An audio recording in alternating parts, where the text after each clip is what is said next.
Man, I am freshly on time. Hopefully, you guys can hear me who happen to be around. I know it was kind of short notice in some of y'all opinion and in my wife's opinion. I wanted to talk about like some things related to my summer solar strategy. You have to forgive me. I am Dolo. The missus had like an event today that she was at for her book. A couple of you guys have her book, which is really good. It's called Learning to Live Love. So I'm Dolo. So bear with me. Oh man. All right. So summer is here or approaching, especially as it relates to the angle of the sun. The temperatures are irrelevant to me as long as that sun gets high in the sky. I'm in good shape. Today was actually a pretty largely overcast day, but then the sun came out a little bit towards the afternoon, evening. So that was a good look. That was definitely a good look. Hey, Dominique, unique. Um, I want to give a shout out to the folks who rock with me on Patreon. I appreciate that greatly. I also appreciate the folks who throw out them coins via super chat and other means of supporting the channel and your boy. So thank you for that.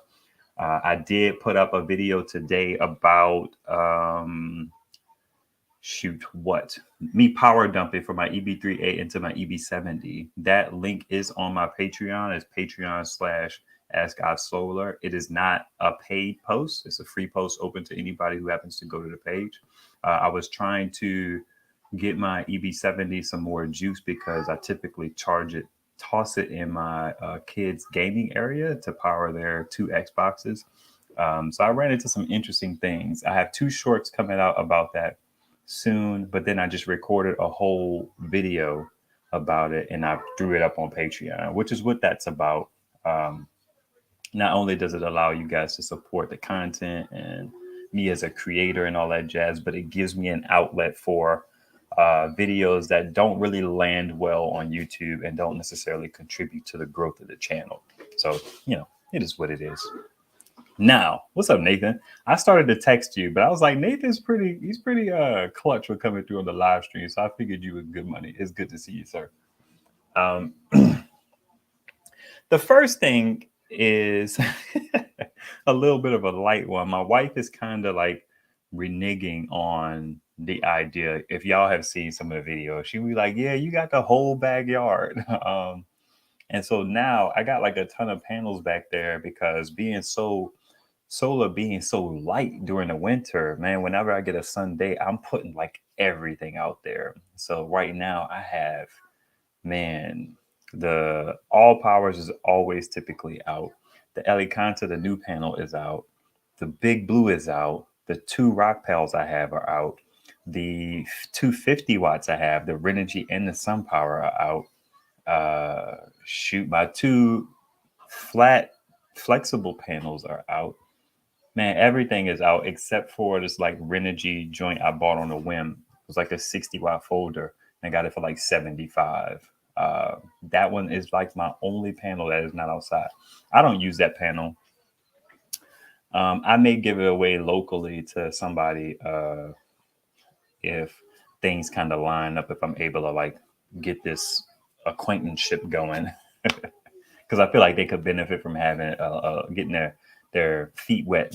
Doing my hands, feet wet with solar. Now, so I was kind of like, debating with her, like, man, you can't just like all this time you've been saying, yeah, the backyard, the backyard, the backyard. Try to keep all the panels out of the front yard, with the exception of one panel. So I really have to. And before she even said that, I've been itching for bigger panels. I haven't quite been able to figure out how to accomplish it, but having the four 200s in series and having the four 100 in a series parallel joint, also having the 200-watt all powers kind of be like a main staple in my solar output. I'm just hammering that just to see how long it holds up. It's a PET panel, so we'll see. It's been going strong though. I think the output is starting to get diminished on it, but that's fine. Oh man, let's stuff more freedom. Good to see you, sir. What's up, Dean? It's been a minute. What's happening? Good to see you. Um, so she was talking about that. I had already been thinking about like, okay, well, how how can I'll just sit in my back door and kind of look out at my panels. Like, how can I rework this to where it's more cohesive, streamlined? And I want bigger panels. I've always had this idea of, a large panel that is able to give power to one power station and enough to where it feels good. When I first started out, that was like a 200-watt panel on the EcoFlow River, a 200-watt panel on the EB70. But now we're having the EB120, the Duran Ener or the Duran, the Alcatel, the Ace Volt, and I think those are my big four. I would like to have somewhat of a single panel or at least a two panel kind of situation for the AC. Oh, I forgot the AC 200p. So there's the AC 200p as well. And I'm just not finding anything. So I battled. There was like a posting for some 250-watt panels, and I forgot to ask him how he pronounced his name. His channel is JAYCEE something or another. Me and him been kind of chatting back and forth on Facebook Messenger. He bought, and quite a handful of you guys have those 250-watt panels. You typically get them for around $100. I was scheming on that, and I actually have a video I'm going to put on Patreon in the next day or so about me kind of like just walking through this idea of why 250-watt panels don't work for me. That may actually be a legit video if I could put a good thumbnail on it. But these 250-watt panels, what I realized is, okay, so I'm saying a lot. The reason why the 250-watt panels don't work for me is what I realize is that they're as big as my Renogy 320-watt panel, like measurement for measurement. They're about 66 inches by about 40 inches. And with me having limited space in my backyard, I don't want a lot of big, inefficient panels. I want a few big, really efficient panels. The problem with that is in the area that I'm in, not a lot of panels go up for sale.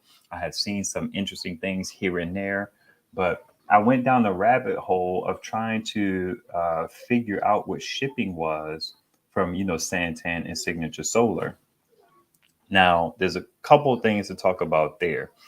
Uh, Santan Solar has a lot of used panels. I think they're in Arizona and in like Atlanta or Georgia or something like that. They have two kind of whatevers. So I would have to get them shipped. Signature Solar, their shipping was a little more expensive, and they have a minimum of 10 panels you have to buy. Now, me being in a position where I want 400-watt panels, 395, something like that, uh, they're not cheap. They're not as expensive as we are used to of buying these like retail panels, right? Because you can get, don't quote me on this, but I think a new panel will probably run you maybe like 265 for around the 400-watt, 259, 269, something like that, which is not a great deal, but it's a brand new panel. So I give some, uh, what's the word? I give some grace there. What I found and where I'm in Western PA. Santan Solar shipping starts at about like 250, 260 for the pallet. Now, however many panels you put on that pallet, I don't know what the max is, but they do ship like odd number panels. You can get like 7 panels, 8 panels, a 6-pack, a 4-pack. They don't have a whole lot of that stuff on their website, but they do allow you to like get panels in interesting numbers, whereas Signature Solar requires at least 10. So if I have a situation where I'm looking at a 400-watt panel at about $250 and I got to get 10 of them, that's 2,500 off back, and I'm not spending 2-3 grand on panels. I feel like what I can kind of stomach is maybe about a grand with $250 for shipping. I can kind of stomach that. So Santan Solar is probably going to be the area where I realistically entertain getting panels from. Let me see what y'all snapping and driving about. Hey, Kimber Jack. I literally just drove by Santan Solar.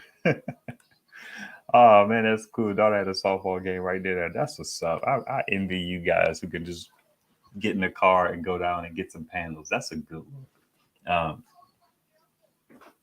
So, a lot of us have power stations that can take in these higher voltages. We have 60 volts. Those of you guys who have big power stations, you can take in up to 145, I believe. And I was talking with, I forget her name, may have been Karen uh, or Kathy. She's been getting into the 190 HQSTs, which are a really good value. They typically cost about 170 when they're on sale. I've been seeing Bourgeois V panels, the 5BB 180s on sale, but I think the word is they're not that great. I don't know. I don't have a 5BB one of those panels. I have the 9BB 180 and I have the 9BB 200, and they're fine, I guess. They don't exist. Yeah, one exists on its own. It's in my EcoFlow. And then the 189BB is in my AC 200P array of the four panels for, 80 some odd volts, 90 volts realistically. But I think we should start thinking about these bigger panels, especially in the used market. Now, if you have the space like JC or Jace, should have asked him how I pronounce his name. I'll probably message him now. What's up, Ban Every Day? He bought one for like $100, and I can't deal with the size. The size just does not work for me. And here's the reason why. I talk about this in the video. So you think about my AC 200P array. It's about 750 watts when I actually do the math of what 190 times 3 plus 180 is. But it's an 800-watt array for just simplicity, for it.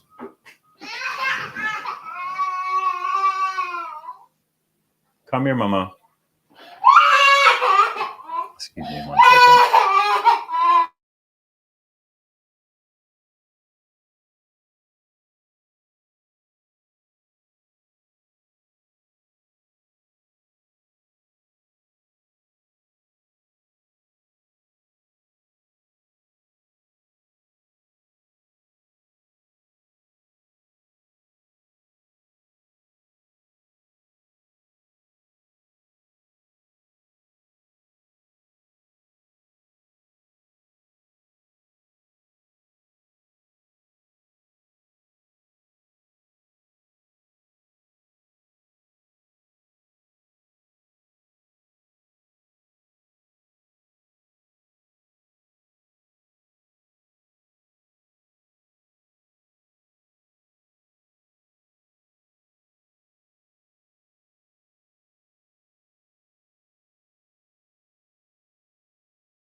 You say hi?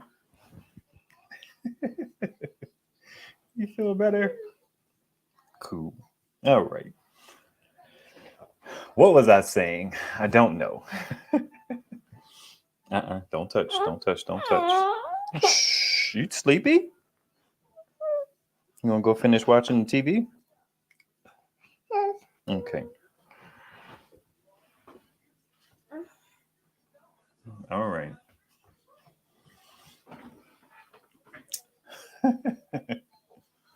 um. All right. I don't know what I was talking about. Let me go back to my notes. On a cloudy or what's up, Most Prep? Looking at sun gold power. Interesting. I'll just see what y'all talking about. Maybe it'll come to me here. I just dabble in solar, so I'm not dropping that kind of money for solar panels just yet. I gotcha, 100%. Look at Sun Gold Power that had a sale recently on there for 50 watts. Nice. They're extremely similar to Renergy, but cheaper, no tax or shipping charges. You can get 2 or 4. Oh wow, that's clutch. Okay, the remote. I get it. Okay. Yeah, she's sleepy. I may have to break away to go put her in bed. I'm gonna have to look into that. That's very interesting. Sun Gold Power. I think I've seen that brand on Amazon once or twice. I need a giant solar panel. I have 2x90 HPSTs. Yes, you do, sir. You do. With that big old 300 amp hour you have. What's up, Lee Saint? On a cloudy or bad light days, a large panel can give you a surprising amount of watts. Yeah, it's like 10+%. If it's bright outside, you can get like, man, you get some decent watts from there. Especially if you don't have power or you need that power. It's a good look. Shoot, my internet only uses 20 watts. I always talk about that. But anyway, um,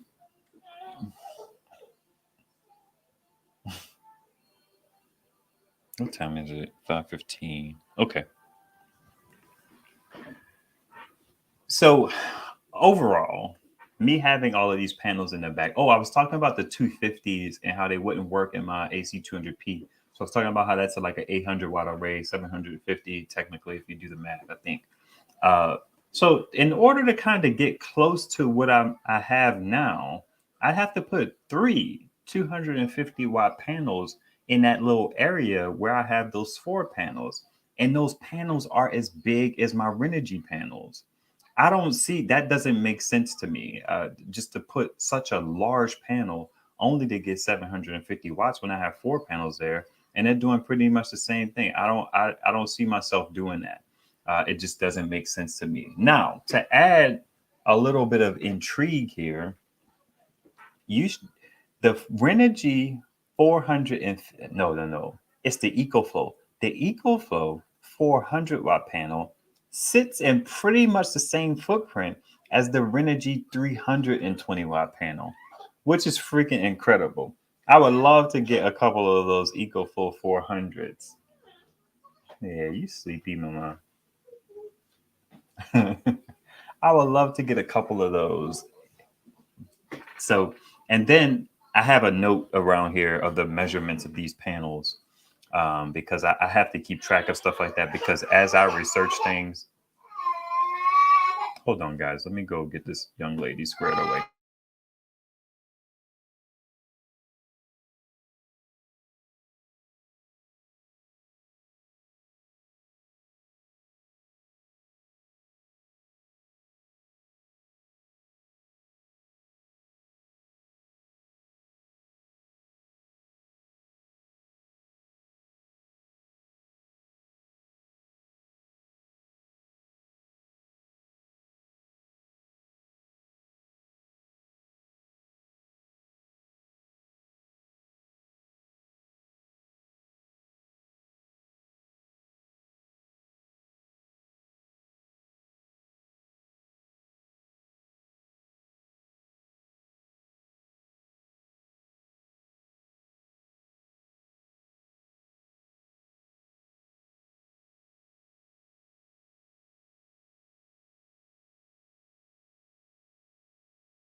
So I'll try and cut that part out during the replay, which I can.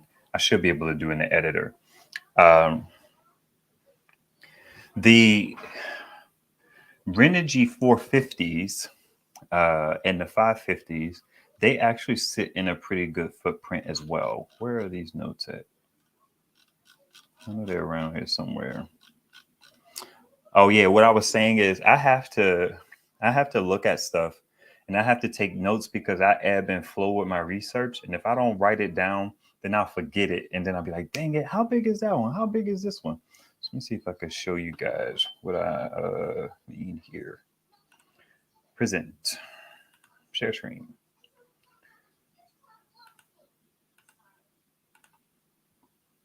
Okay. Let's just go full here. If you can't see that, my bad. That's the best I could do with these fonts. So you got the Renogy here, 320 watts is 65 by 39. That's a 40 volt 10 amp panel at 39 pounds.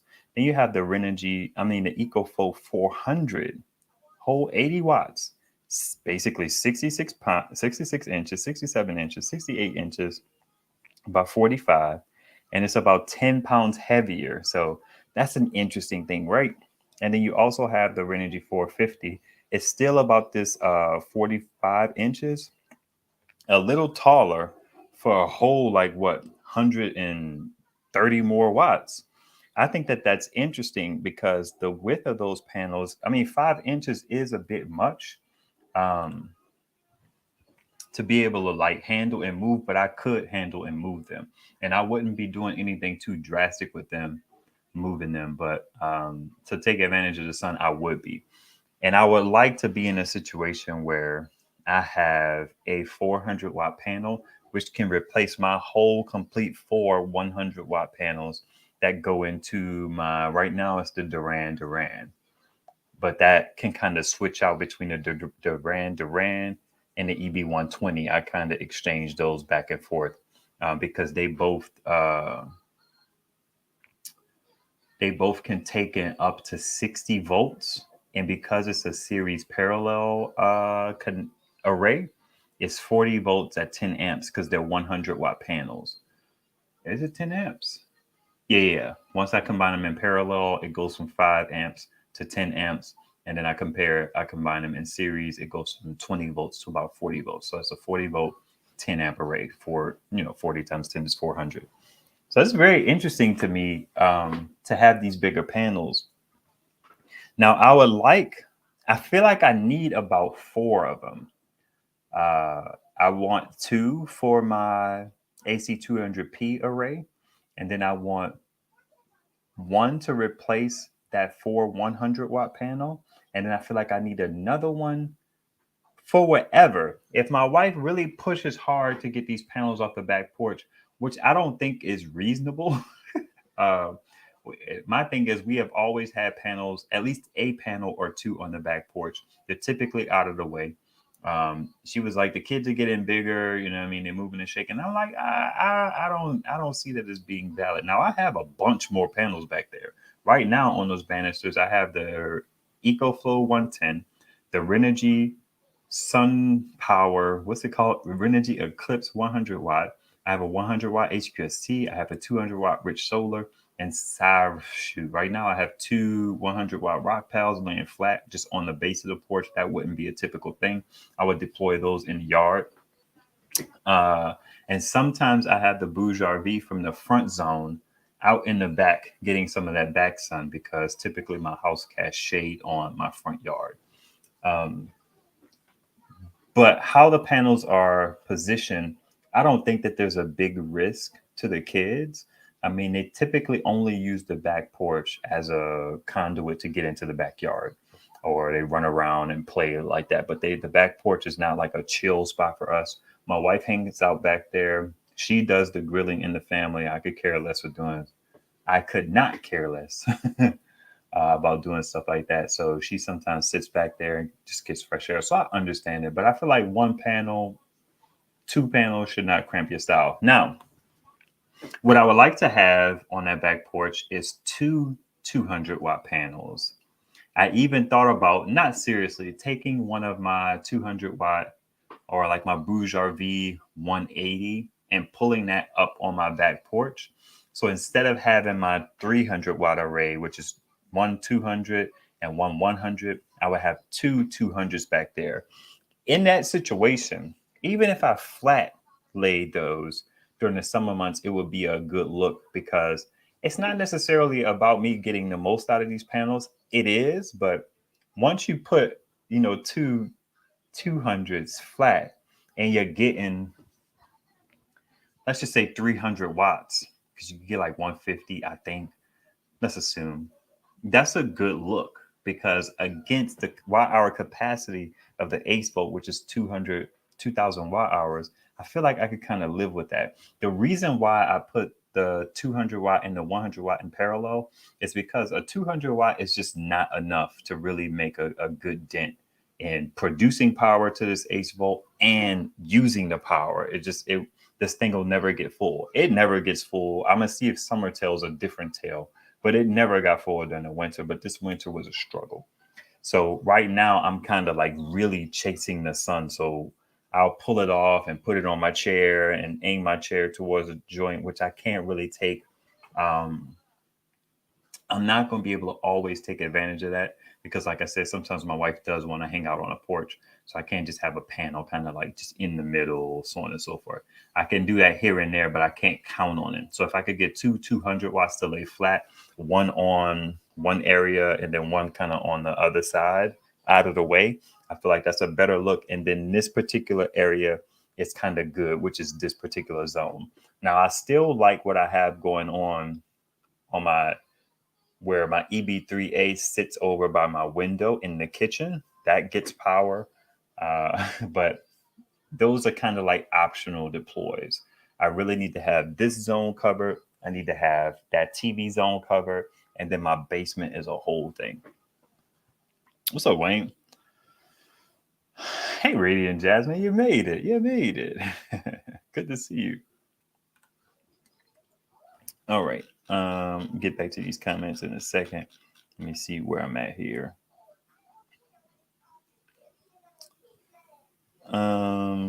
So down in the garage, in terms of what's going on this summer, I have 4 panel arrays. I have, like I talked about, the 4 100-watt Renogy. I have the Renogy 320, which is the second array. I have the All Powers 200-watt folding panel, which goes into something. And then I have the AC 200P array, which is the 4 200-watt panels, for lack of being technical. And I really want that situation to change because I also have to take into account really I've been talking about this for a while, but my backyard where those trees are, I want to cut those down. I came this close to buying the quarter chainsaw like 2 days ago. It probably would have gotten here today, but I wasn't pressed to do it because it's still cold out and I couldn't use it. So I'm not pressed. I can order it at any time. I also take a little solace in the fact that if I don't like the chainsaw, I can send it back because I don't know much about chainsaws. But that particular area will really only work great in the winter. Now that I think about it, now it was a better situation when I had all those 200-watt panels. But if I start getting into 75, 80, 89-inch tall panels, that little area is not going to work because what happens is the ground is a certain way. And then you have the containing wall where the bricks come up just a little bit above the ground. So if the panel is right here, right? If it's laying right here, I have the potential for this with such a tall panel to put shade on the bottom half of the panel. Now, a lot of these panels have, I think, half cut cells is what you basically you see the panels with the bottom panel and the top panel with the bar in the middle. Those have the ability where if the bottom gets shaded, the top is not impacted by the bottom being shaded. So you at least get half of your power, right? So I think with those taller panels, I don't know how reliable that's going to be, which means I will probably have to lay those super tall panels sideways. And that greatly reduces the amount of panels I can have on that back wall anyway.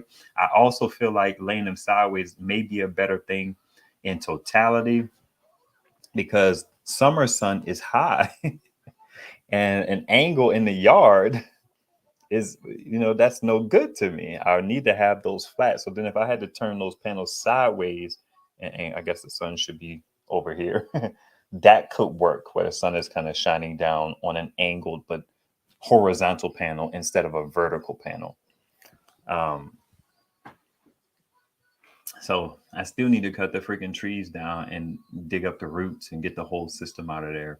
I'm trying to think about a way in which I can kind of incrementally cut the trees, but the trees kind of point up in such a way where there's not a whole lot of space to lean a panel across them and not interfere.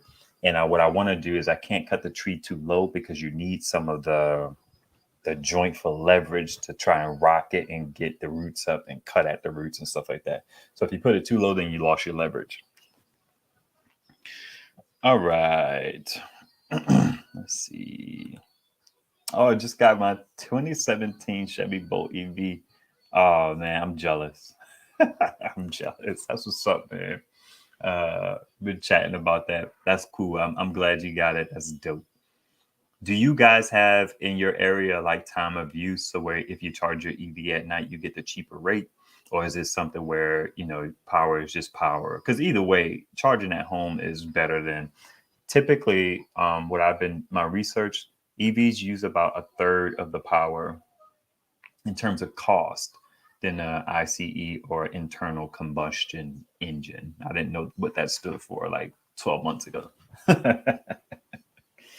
What they call them ICE joints. So if you had to spend $1 for every dollar you spend on a normal gas car, you spend about like 33 cents on a EV. And that's really intriguing to me. My problem with EVs is I don't like the look of any of them. And they just don't fit my, I hate to say swag, but they don't fit my sense of style and my sense of existing in the world. I'm just like 6'1". I can't be hopping out of a Nissan Leaf. But I found one particular EV that I like the look of it, and that's the Volkswagen ID4.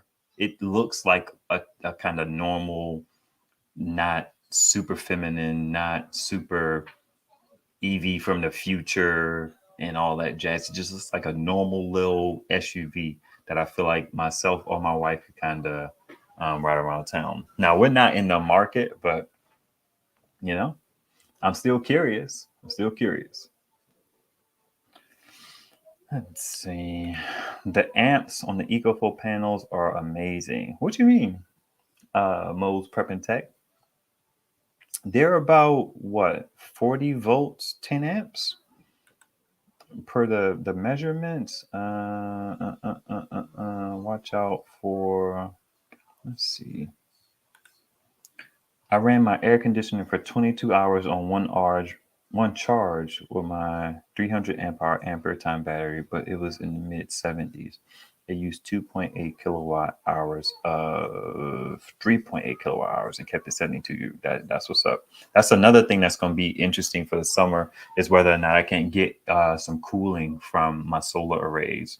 Now, it's going to be a fun time because my AC 200P is the most capable power station that I have because it takes the higher voltage. But this Ace Fold down here can take in up to 500 watts. And my air conditioner will probably use like maybe 1,000. But we don't run the ACs very long. We typically run it just to knock the warmth off the house, and then we kind of rely on fans. We don't have fans all over the place. Our house doesn't really run terribly hot. We lived in this house for years without air conditioning. I don't know how we do it or how we did it. I mean, for years. We only got air conditioning when my son was born, like the summer before he was born, to prepare for him to be born. And we were married for about 10 years before we had our first kid. And we lived in this house maybe about, let's say, 6 of those years, just to give a ballpark. So I do want to be able to entertain running my air conditioner off of solar. The reason why I mentioned that is because let's say there's a situation where I don't know how this will work, but my AC 200BP being my most capable power station in terms of pulling in solar, it can take up to 700 watts. I have a 800-watt array on it. I could even put the rich solar panel. I can add that panel to the AC 200P array and have more power to be able to do more stuff. But then the AC 200P would have to come up here, and then it could power the AC for a decent little run. You know what I mean? I have to really give some thought to how the summer is going to look like, or what the summer is going to look like, just depending on how things shake out. There's so many moving pieces. And then there's like, do I plan a whole lot for the panels that I have, or I will continue? It's not do I? I will continue to kind of try and imagine and envision what bigger panels will look like in this space and how they'll work, because I have 4 190s. I have 6 200-watt panels in total, rigid panels of various whatevers. 5 of them are similar voltage. No, 5 of them are similarly sized. Yeah. I think the voltages are similar too. So I could put those in series and get away with it. But I would rather have a situation where I have more single panels and maybe a set in parallel where it's just like 400, 400, 400, 400. And then my little 200s can be like, temporarily deployed and be moved and bang out on like an EV70, a EcoFlow River 2 Max, a EV3A, those type of power stations. And then as the channel continues to grow, I maybe have a new power station coming over that's 1,000 watt hour with a 200 watt solar joint. So that could kind of replace maybe my OG EcoFlow River, or it can replace being deployed where the EB3A is. I thought about putting the EB70 where the EB3A is, which is where this window is. I have the ability to kind of walk around my house with my second camera, but I haven't endeavored to do that. But it probably would be good for the visual. Let's see. The only thing about EcoFlow is the amps. Your Sojin. I hate that phrase. I don't hate anything, but it's like, anyway. Uh, your power station can only pull so many amps, right? So those extra amps won't make much sense to certain power stations, right? Yeah, you wouldn't want to get. It's like they match up decently. You wouldn't want to get a 400 watt panel for anything but like your Ace Volt, Alcatels, your Durant Eners, your Anchor, your big Anchors, your Blue Eddies, and things like that. Nothing else really makes sense. Even though the EcoFlow River 2 Max and the River 2 Pro, which I don't think anyone can buy yet, a couple of reviews are out there. They can take up to 50 volts of solar, I believe. I think it's 50 and not 60. You could technically put that panel on that power station, but it will max it out at 200 when that panel could get about a 400. If you take 10-20% off the top, it's 80. It could get about 320. So you're throwing away 120 watts just off a GP if you put it into something smaller like that. But I do like those EcoFlow higher level ones because they have that versatility in their voltage. That's pretty good.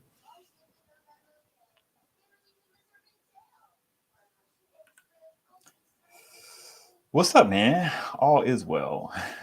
I'm amazed at how well everything is. When people ask me how I'm doing, I'm typically like, "Man, I'm always good. I'm always good." Thank God for that. Parallel will just add the amps into one wire. The 5.6 of the 100 watt stream any approximate amps of the supposedly. Yeah, I think I'm tracking. What's up, Byron? Man, how you been? What's going on in life? What's happening? What's your solar situation like these days? Are you still into it? You still kind of like adding new stuff, or you just kind of rocking out with what you have? I know the last time we chatted, you kind of had some interesting things going on. That was probably a good like 4 or 5, 6 months ago. I've been a little concerned about your children knocking the panels over. I appreciate that. Perhaps it will be good to strap them on the banisters. Hmm. The interesting thing is my kids don't really play on the back porch. They play out in the yard. They play out in the front yard and they like hanging out in the backyard. And then they'll ride their bikes in the back alley. My wife, she'll put out cones at like one side of our end of our driveway and then another side of the other guy's driveway. And they'll kind of ride their bikes back and forth. So they don't really play too much on the back porch. And if I could get the two 200s back there, I would want them to typically be furthest away from the house, instead of like being closer. I think I could live with just having two panels back there. You can keep that playing if you want to. Like what? Some episode of Transformers. That's fine. You can watch an episode. Like just anything. Like it was screen time.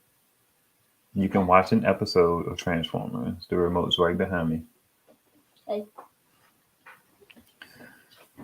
So, man, the wind was banging last night. Sheesh. I thought for sure a panel or two was going to fly somewhere. Not my rigids. I wasn't really concerned about that, but I was thinking about it. But I have my X-Star up on the balcony upstairs, which I'm going to have to vacate because She doesn't want panels everywhere, which I gotta give her. There are a lot of panels around here. I also want to consolidate the panels for the sake of that. Not have so much going on. Yeah, I mean, that would be nice. All right. Hey, Dogata, what's happening? 2%. What's happening? Um, hand. Whoa, okay. That's the it's the little emojis. They don't translate well here in StreamYard. As far as cutting trees, they have 26-foot bamboo poles that I used to cut my trees with. What? It takes a little time and muscle, but it works. You can find them on Amazon around $100. Yeah, for $100, I could just get a chainsaw. That's the reason why I didn't rent a chainsaw. To rent a chainsaw, it's like $50, and I'm like, man, I could just buy one for $100. And keep your trees. You need them for good air quality for your children. Well, we have at least some trees around. I just don't want the trees on my property. Oh man. Ah, yeah. I mean, it happens. Yeah, trees are good for you. It's typically cooler where there's a lot of trees. I'm happy I don't have a lot of trees around me, to be honest. But there are trees around. Just on the outside across the street, there's some trees that I wish I could trim down because they block my sun. Um, I want to cut them down. I don't want them gone, but these trees on my property, they could get gone. My country Wayne boys. What's up, sleeper? You can use an EV, a regular car, during a power outage with an extension cord to your entire house. Put a lock on your steering wheel, use a spare key, and you're all set. Your car becomes a generator. This came up recently, actually, in the generator live that we did. Someone mentioned that. I was always interested in that. That was kind of before I dug into, actually realizing how much power, how much it costs to get power from gasoline. I had figured that out recently. But when I was trying to research that, I couldn't find many videos that talked about it for a novice to understand. But essentially, what you have to do is you have to get an inverter. You have to be able to have the type of cables you can clamp onto your battery, and then that inverter running from your car's battery while it's running has the potential to produce way more power from the alternator than it does if you go straight to 12 volt, because 12 volt is capped at about 120 watts.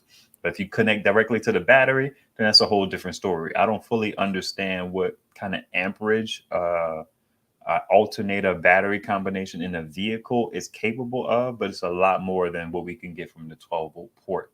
So yeah, you have a generator sitting in your driveway with gas already in it, for sure. 100%. Our new house has an attic fan, so I'm hoping to use. Oh, congrats on the new house. That's what's up. Um, Now, even in your new house, you don't get into solar much more than you did. Do you just have this stuff stored away, or do you actually use it from time to time? Has anybody looked at the Power Clean 12 volt 240 amp hour Power Clean or Queen? I assume you mean Queen, but could be Power Clean. That's interesting. I'm thinking of getting two of them as a full house off grid power with an 800-watt solar array for a tiny house. If you mean Power Clean, they're fine. They're a nice budget offering. They were kind of like playing email, whatever with me. They were like, I think I just didn't have the subs and maybe the video numbers that they were looking for. But I wanted to do a video on that battery. I thought it would have been really cool. If your power station can pull up to 15 amps, the EcoFlow 400 would be useful. The 400-watt panel.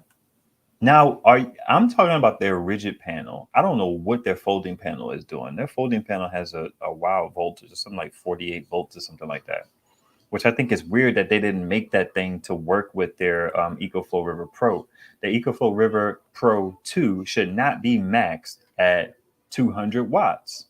You got the base model at 100 watts. You got the mid tier at 200 watts, and then you got the Pro at 200 watts. It would have been lovely because the mid tier, the Max 2, and then the Pro both have up to 50-volt input limits. So that 48 volt or whatever that EcoFlow folding panel is will work perfectly with the Pro, if they would allow it to take in more than 200 watts. I'd even take 350. That would be great, but you know, who am I? What do I know? I love the heat. Now with much hotter weather due to climate change, I can't deal with it as well. Oh, that's I don't love the heat. I'm not in on that one. Buying a lot of small solar banks and solar fans. Interesting. You don't have to worry about somebody stealing your gas generator that way. No loud noise, letting the neighbors know you have power. You don't have to worry about storing generators. That's interesting. This company sent me a generator recently. Uh, it was like it's a little small one, maybe like an 800-watt one. That's going to be interesting doing that video because I am not gas savvy in that regard. I just know I'm going to try and find some ethanol free gas. Hopefully, there's some near me. I want to do that. And I'm thinking about doing that with the power station in the video to kind of show that. It's an interesting thing. I was trying to get them to give me their more like normal looking one because this one is like a baby open frame looking one. But it's an inverter generator and all that jazz. I wanted the one that was kind of like narrower and has the handle, but this one is more square. It's an interesting little offering. I'm hoping it works well to cool the house. We'll see this summer. Yeah, I got you. Talking to Radiant Jasmine. The amps your power station. You don't have to worry about blah blah blah generator after using. Amps your power station is where it's at. A lot of them have a low volt limit. Yeah, true. Shoot, I have like 4 or 5 with a decent volt limit. I mean, the Ace Volt and the Alcatel is 50, which is weird. But 60 ain't much better, to be honest. 50 and 60 give you the kind of cushion you need for a 40-volt array. But I saw something recently where something had 75 volts. Somebody shared something on social media, and I was like, 75 volts, that's a good look. Because you can at least get 3 with a little space. Hey, what's up, Gardening with Eve? All right, the shipping, we talked about the shipping ballpark. Santan was about 260 for me to ship a panel. So if I got like 4 or 5 panels, like $200, hopefully around more than like 395, 400 watts. That's like a grand plus the shipping. I'm open to that. I'm not saying I got that money laying around, but I'm open to it. Here's a good thing about panels, man. You outside of your panel breaking, you can't lose with buying a solar panel. I mean, getting these little 100 watts for 80. A lot of those panels have been on sale recently. I've seen like 100-watt panels for as little as like $72 or something like that. I was thinking about making a post, but whenever I'm looking at the panels and I might be like at work or something, or I'm busy, and then by the time I get back, those panels may not be on sale, so I never make the post. But EcoWorthy, Bourgeois, and a couple others have been HQST, New Power. They've had a couple panels on sale for decent prices if you just need a couple 100s. But if you're going to get a couple 100s, you might as well just try and find a 180, 190 from HQST or Bourgeois. That way you have one panel instead of having 2 panels and worry about putting them in parallel and series and all that foolishness. Mm-mm, mm-mm, mm-mm. Oh, it's all good, Barry. Um, So this lady, this woman, this wonderful woman I'm married to, who puts up with me in all these panels, she's trying to kick me out of most of the backyard, which I understand because the kids are getting bigger. They want to run around. We really need a bigger house and a bigger piece of property. Um, and she wants to kick me off of the back porch. And she definitely doesn't want me on the back balcony, which I'm okay with for the most part. Because she doesn't spend a whole lot of time in either of those locations. They mostly hang out in the front yard. That has been the whatever for the last few years. But as the boys get older, they're more so moving around the house. So she may find herself hanging out in the back porch, not the back balcony, the back porch more often, which is interesting. So I really want to seriously try to figure out a way to have my panels be more uniform, and then I can power. I also for the summer I want to entertain. I actually looked into some furniture movers to try and put my fridge on, but my fridge has such a low clearance that if I put furniture sliders on it, it may get more stuck in the little nook that it's in. But I want to get that fridge on solar power. It's one of the few things in my house that I can't put on solar that I would like to. That would be clutch. And then that helps make this ace bolt that's down here a little more feasible. And even the EB70, I wonder if, because then I could do some real testing on that fridge, right, to see how much the surge is. I wonder if any of these power stations can kind of handle the surge of that fridge. It's a fairly big fridge. It's like a 2-panel joint, not new. We've had it for years. The compressor is starting to knock on it. We've been kind of waiting for it to die before we started really messing with it and pulling it out. I don't want to pull it out and then cause it to start having issues. That's kind of like my thing right now. Um, so I've been kind of like waiting for it to start presenting some issues and then buy another one. And then we can kind of really get back there. And I'll need to like run an extension cord to have the extension cord and the fridge cord have to come from behind the fridge so that when I want to plug the fridge into the solar, I have access to the power cord. And then when I want to plug it back into the wall, I have access to the wall's power cord because that fridge sits right in that nook and that outlet is back there and it's closed off completely. I wish I was as fortunate as some other people to have their fridge just somewhere where the counter is next to it and you just pull it out a little bit and you could reach behind the fridge and kind of grab it and do your thing. But I'm not so fortunate. Best setup for van solar. I don't know. I mostly deal in power stations. It depends on how much power you need. That's a very loaded question. It's like best house for one person. I'm not sure. I'm not sure. Do you have anything you're curious about? I'm also thinking about in this whole grand scheme of things. Once I have bigger panels, I'm thinking about this idea of what permanence is gonna look like. You know, having an array, not necessarily permanence in where the panels go, because some bit of me is always gonna chase the sun. But if I had, like, let's say, I hate this idea, but let's say I threw, you know, two 400-watt panels on the AC 200p and kind of had them like laying flat or up against the fence or in the driveway or whatever. Then I may have to come to terms with not being able to move that. But I'm gonna keep it real with you. I would ideally not want to put those two panels in series. I'd want to put those two panels in parallel. With 10 gauge cable, I should be able to get away with that over a 50-foot draw. I don't know. Y'all know if you saw the short, I burnt up one of my cables around here. I don't know what happened. The theory is that it wasn't seated properly, it wasn't all the way plugged in, which can cause resistance. And then that resistance may have caused it to start melting.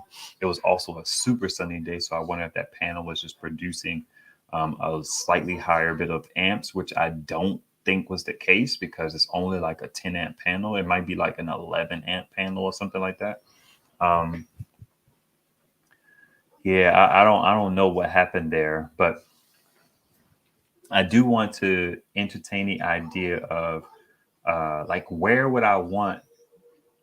I could kind of live with what I was getting at is I could live with an array not moving as long as I have other panels that I can kind of chase the sun with, like a 200 watt to get 160 watts, and do that in a couple spaces. You know what I mean? Then I still have my 320 that would live on its own for the most part. And then I could kind of chase the sun with that one and get like 265, 270. You know, I don't know what's the highest I've seen with that. I saw some really good numbers from that when I first got it, but I haven't been able to reproduce those numbers. But I don't think I've had it for more than 2 summers. So summer could yield some different results if I kind of really got out there and tried to get the angle right. So as long as I could really get a whole bunch of power into other means in my other zones, then I could kind of live with the AC 200p just having like a stationary or a static panel array on it. I don't like the idea. And what I was getting at is I would rather have that be in parallel. So imagine two 400-watt panels. I'd rather have them in parallel than tied together in series, because if they're in parallel, I can run two separate cables to them. Or if you watch the mismatched panels in parallel video, I can put the parallel cable right on one of the 400 watts, and then that gives me the option to have this one tethered away from it. So I could kind of like move one and then move the other, and then I'm done. Put a long enough, like a 15-foot cable in between it, or a 10-foot cable to kind of bridge the gap of being able to move it. So if I have one laying flat in the summer. Also, what parallel does is it separates those two panels. So once shade gets on one, the other one can still produce. So let's say a situation where I have one laying flat in the yard, and then I got a little bit of sun left to get for like another hour or two. I can move one of them into the sun and then allow that to profit. And when I move these panels around, I try to angle it so much so that it's getting decent sun. So you have a situation where it's in series, you're getting nothing, but in parallel, you move one and then you're getting a whole 250 watts, 300 watts from a 400-watt panel. I just think that that's dope. But I would be willing to concede if I had to, having like a 5 panel array that just didn't move, because there's no way to move those.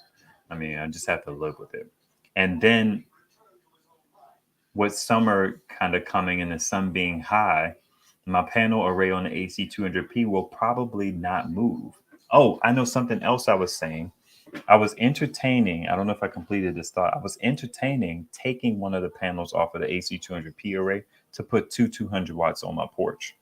Um, and I may still do that because I really don't need necessarily, I don't need as much power that's going into my garage that is going in there. I have the 400-watt array going in there, the 300-watt array going in the basement, and then I also have the 800-watt array going into the basement, and then I have the 200-watt all powers going into the. So that's what, 4, 8, 12, 15, 17.5 or whatever, something like that. So that's 1.7 kilowatts on paper. You don't get that realistically. You might as well take just 20% off of that, 170 times 2.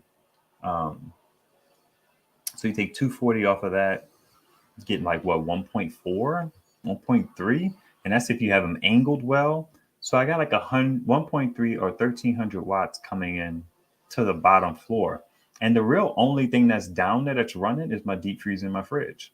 But I have big enough power stations and I have 3 batteries down there to kind of catch all of that power, which is going to be a real thing during the summer. So what's taking one panel off of the AC 200p to make sure that this ace volt, which powers this area and also can be the thing that my fridge runs from, right? Getting that 130, 140, 150 times 2, 140 times 2 in this top floor zone. That's worth me considering, honestly. Now, I have come across, I reached out to this company. It's like Alaska, but instead of the second A being an A, it's an R. So it's like Riska. They have a couple panels on Amazon. Maybe I'll just show you. Can I show you? Can I show you? I don't know. Let's see. Let's open a private window of Firefox. And then go to Amazon. Let's throw the joint up. What's up, Creed? What's happening with you? ALR AA solar panel. This is not the interesting one. This one is really interesting. I'm very intrigued by this one. 200 watts, flexible panel. That's another thing I wanted to talk about. And this one, I like the shape of this. It reminds me of those first 200-watt Bourgeois V panels where they're more square than tall. I think this is intriguing. I emailed them. After a few days, they got back to me and it was like, yeah, sorry for the late reply. What were you thinking about? And then I responded back, and they went radio silent on me.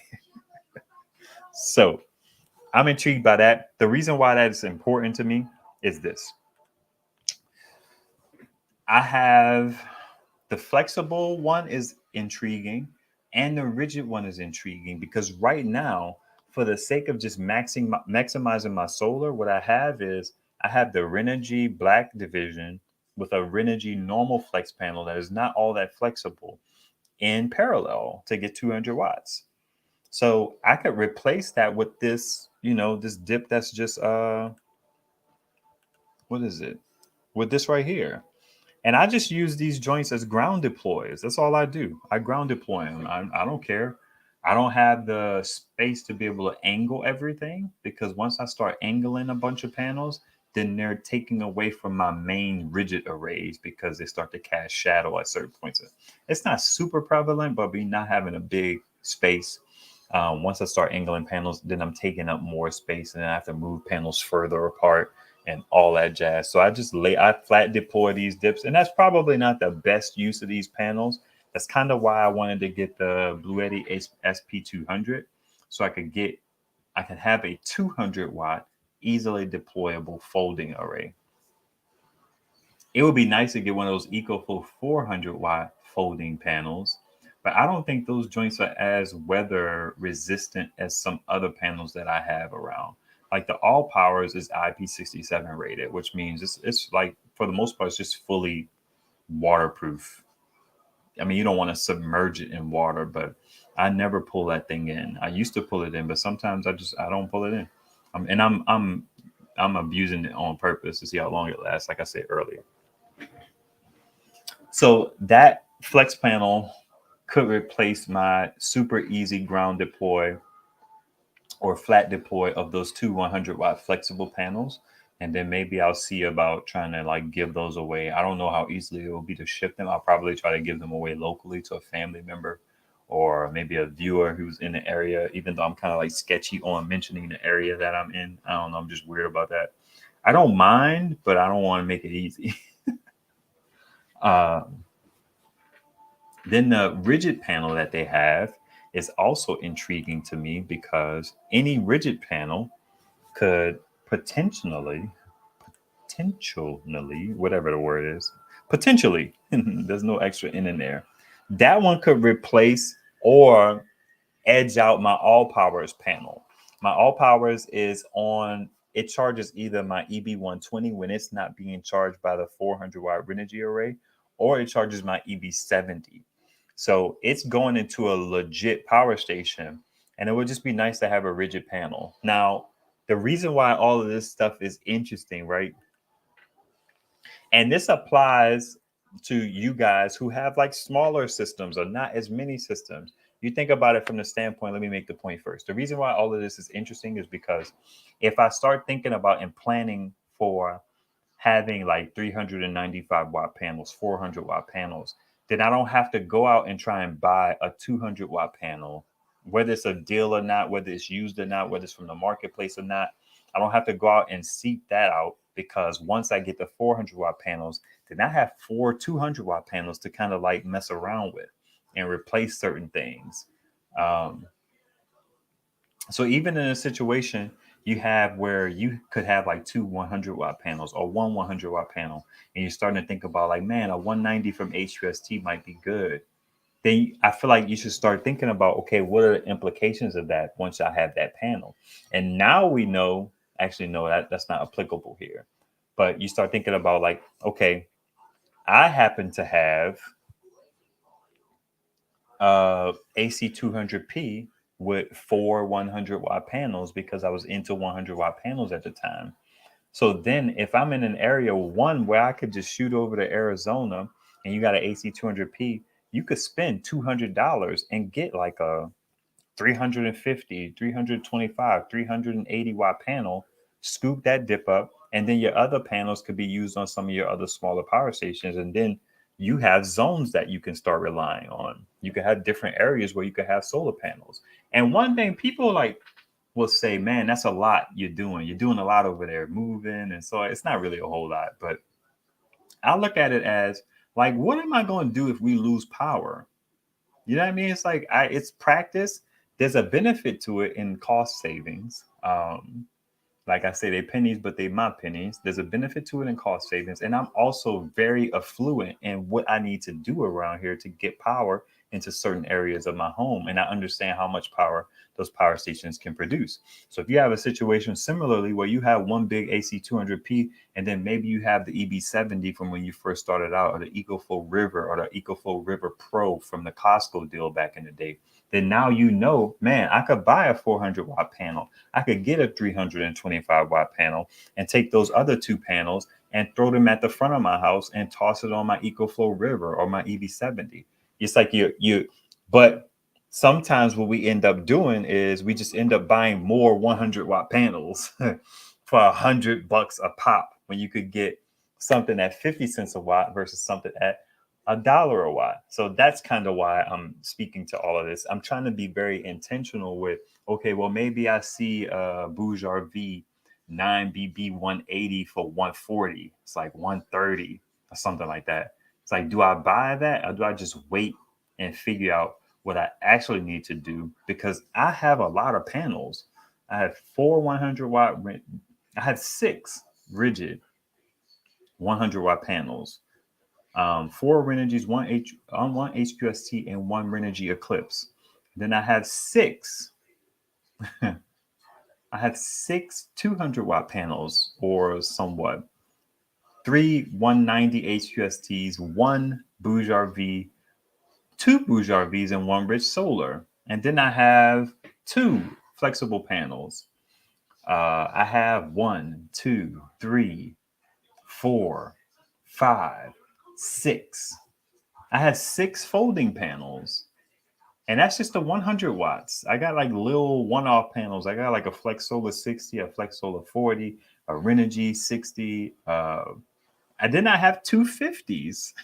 I got the Renergy 50-watt panel, my OG panel, the first one that got me started in solar.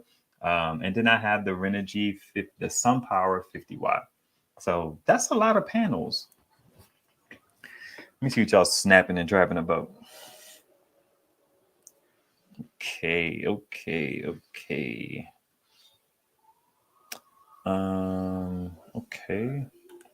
My dream goal is to link my ground mount array with a future garage array in parallel to catch the sun rays all day long. That's interesting. I just want something that rolls, to be honest. I want to have the space to have an array. I was just talking with JC Jace about this. He was building something for his 12 100-watt panels. And I was like, man, the only way I would build something is one, if we had more space, and two is if it had wheels on it. It has to be able to move, because I need to be able to point that thing east. I need to be able to point that thing south, and then I need to be able to point it west.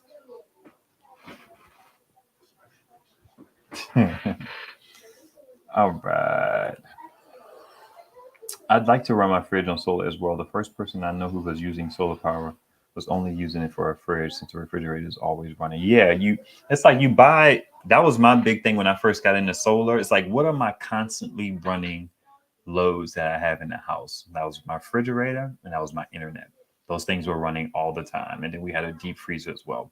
So instead of being like happy about running my TV from solar or running my computer from solar, um, turning my TV on when we didn't normally watch TV during the day was like, that's a wash. The TV wouldn't normally be on during the day, especially when we had like smaller kids and stuff like that.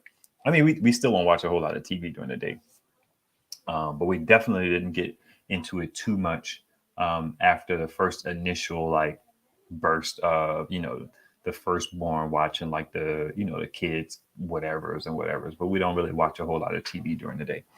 So I needed constant loads. My internet was constant and my fridge was constant, and that was the main things that, like, in order for me, because I'm big on recouping my money. They're pennies, but they're my pennies. It was internet and it was the refrigerator. So I went through the process of having my internet and all the stuff that it needed moved up to this floor. I did a video on that. Um, and the fridge is a problem because we feel like it's going to die, but it's been going strong for a few years.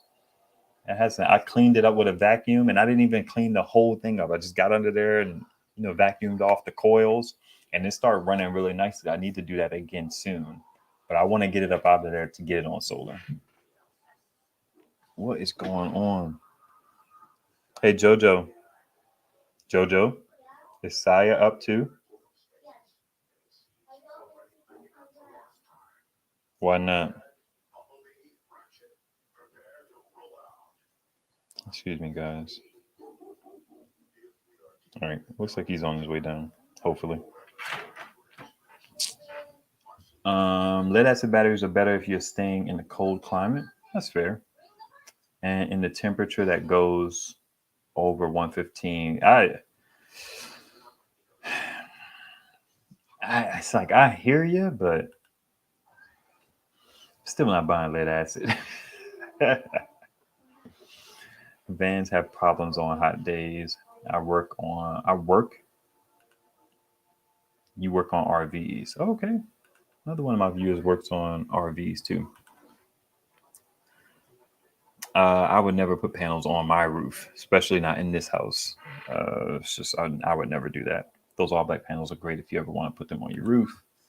Did your area lose power with that ice storm last week? No, we didn't even get hit by the ice storm. It wasn't even a problem. My dad's always calling me, asking about the weather. I'd be like, "We straight. We ain't had no problems." I just realized that I can put a few panels on the roof of my front porch as well. That's true. Yeah. I wouldn't mind putting panels on top of a space like that, but the same thing still applies. It's not as detrimental if you get a leak, but if that stuff starts leaking, then your little porch awning is rotting out. I'm not really a fan of that either. With those larger panels going into a larger system can serve as an effective charger for your smaller power stations on days when it's very hazy. That's interesting because then I just want the power into the bigger ones. Now, that brings up a good point. I have my EB3A and I got to show you guys something. That LED contact came with some dope accessories. Actually, I got one right here. Um, it does. This is 5521 to MC4. How incredible is that? For me, that's dope because I have a lot of like one-off panels around here that I just put MC4 to 5521 adapters in. And then a lot of panels you get come with 5521 connectors like the Flex Solar. So you can't really use your power stations unless they use barrel connectors. This is not the ones. This is the ones that came with the LA contact. So these type of panels are typically good for power stations that use barrel connectors because we don't have a whole lot of barrel connectors to XT60 or stuff like that. If a power station comes with an XT60 connector, it's typically something different. But this came with a barrel connectors at MC4. So that just means whatever your cable is that came with your power station, you go MC4 to that. Problem solved. Now, they also have, let me just show you. I'll just get it. I'll be right back. No, I'm using it. Dang it. They also have a barrel connector that goes to Anderson, MC4. I keep saying MC4. I mean it in that instance. It goes to Anderson, 8mm, and XT60.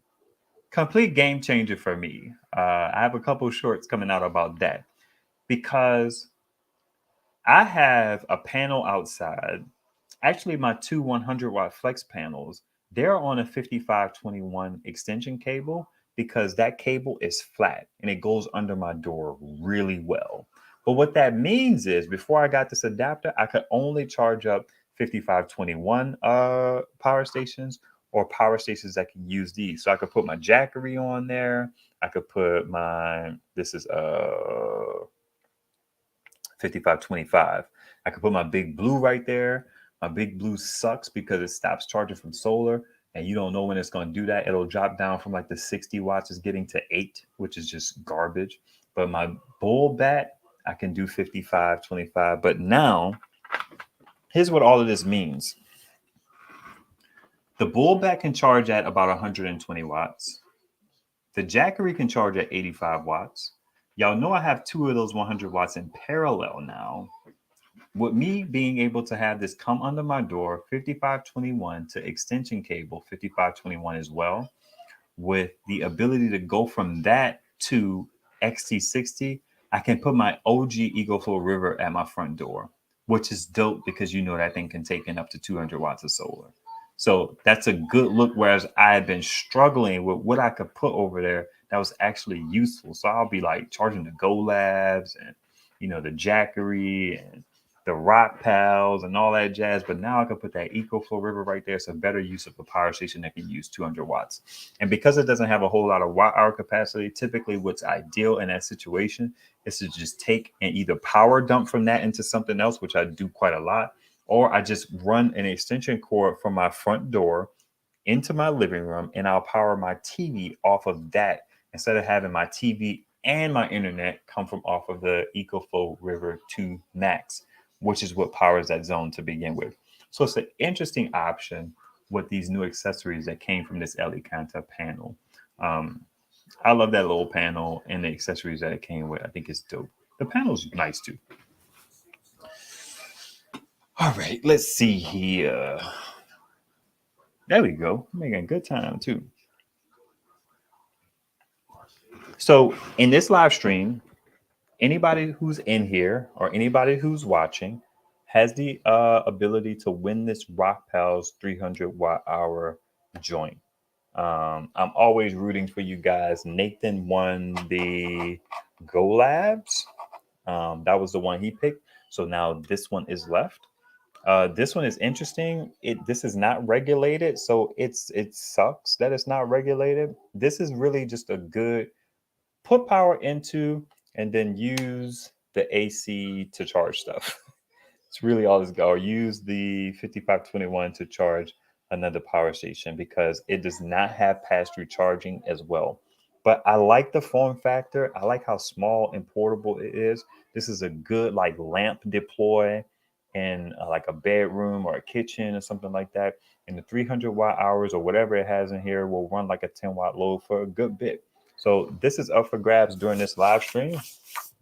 After the live stream, just say, I'm interested in the Rock Pals. The main word being Rock Pals, ROCKPALS, one word. Um, Watch the review on this one if you kind of want to know, the deepest whatevers of this. But this is a cool little power station. It has its drawbacks, but it's still nice. It can dual charge up to 100 watts as well. That's pretty cool. You can do 5521 and the 30 watt USB-C. So it can take in 72 watts from solar, which is cool. And then you could throw an extra 30 watts at it and get it charged up in about 3 hours if you commit it like you read about, which makes this a really good little deploy, like I was saying. So that one's up for grabs. I'll pick a winner in about a week, maybe on Friday. What I typically do is I can only ship it to the 48 states. It's important to know that you have to pay for shipping. Shipping on something as small as that will probably be about 20 bucks, maybe 25, because I do have to have them come and scoop it up. I'm not sure. You have to pay for shipping. It's the lower 48 states.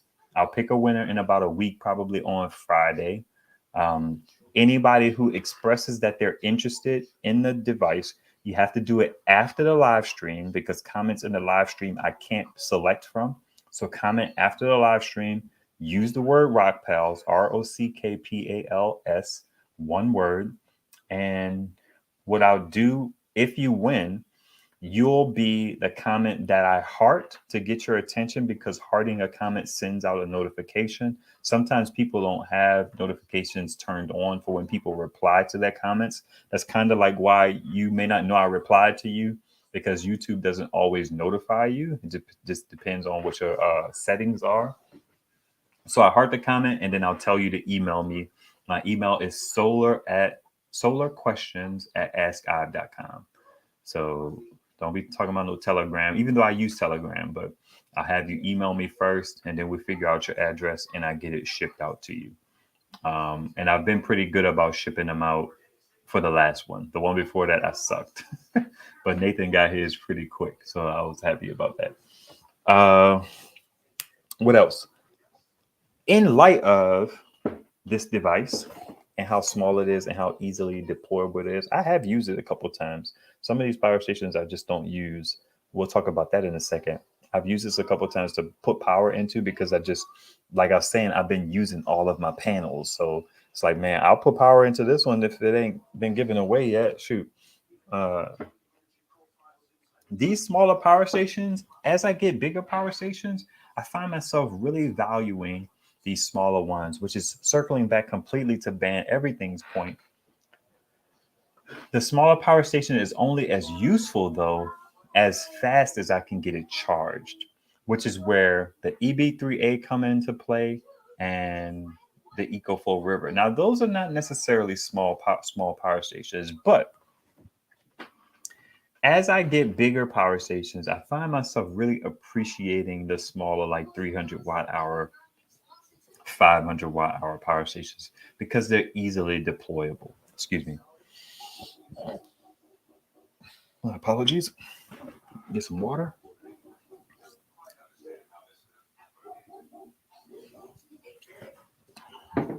So things like the EcoFlow, which again is not small, but being able to charge it from AC really fast, that's really appealing to me. I just don't like the form factor. It sits in a pretty big footprint.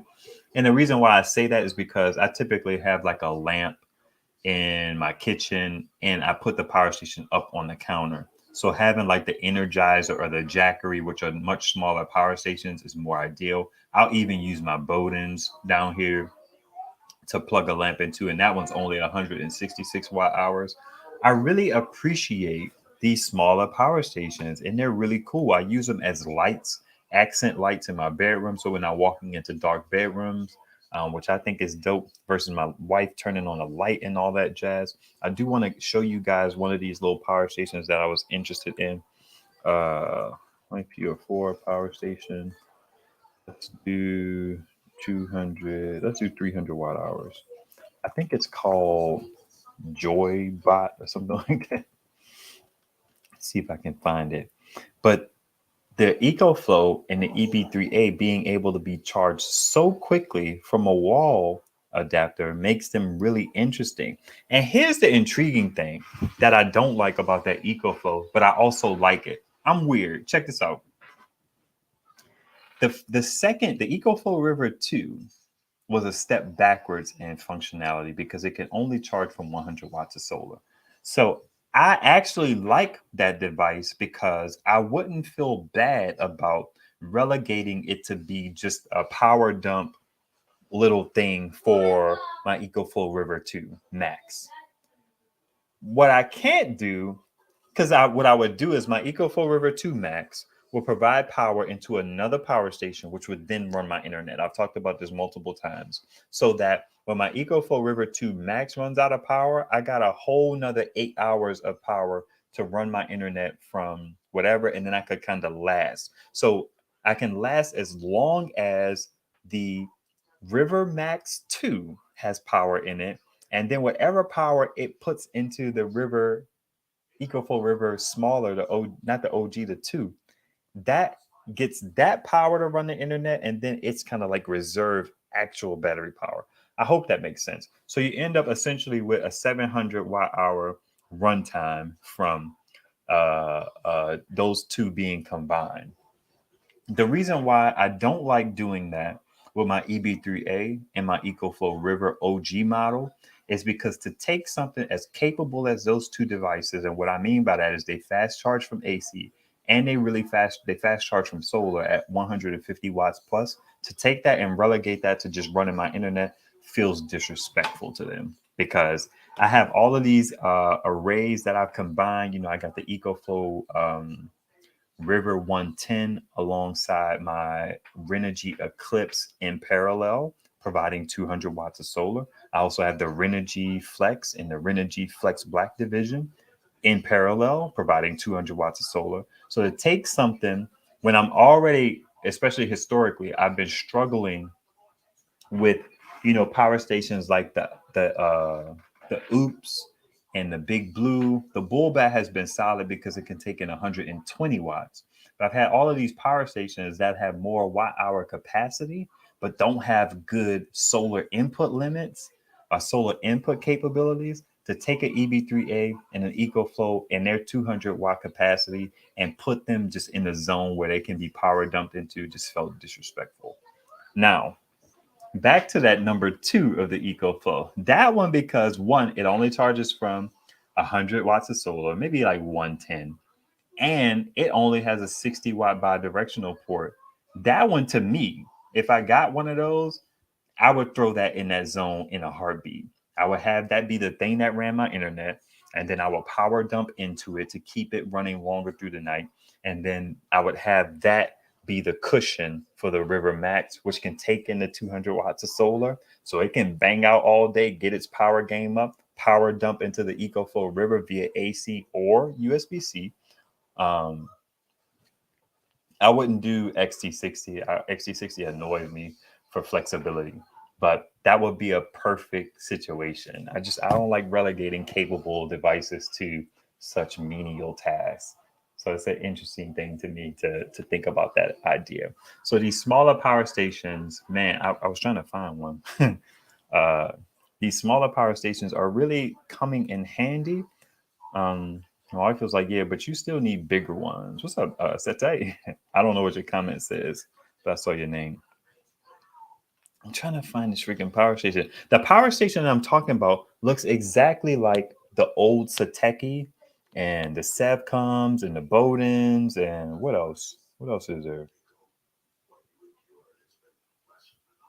But because my both of my Satekis, my small ones broke, I really only have the Bodens and the Savcoms, and then I have like the Golabs i200. Those particular devices have been really sweet for me. I use the Golabs i200 to run as a nightlight for my kids during the night, along with like a little lamp that they have, so it gives them like a couple zones of light. But those, man, those small power stations, I'm in it. Like the really slim ones. I wish I could find this freaking thing. Where are you, bum? I think it's called the Joy something. Oh, here's a Sateki. So I think this is this is the Sateki. Let's show that. Car 54. So it's another one that's just like this. The Sateki has the light on the back, which is fine, and it is diffused. But the Joybot dip. Oh, here we go. The beeping. Ain't nobody got time for that. Shut it up. Shut it up. Shut it up. And I think this one, the one that I'm trying to find, also has a better screen. So these smaller power stations, I'm kind of a fan. I can't lie. Let me see if I can find it in the related.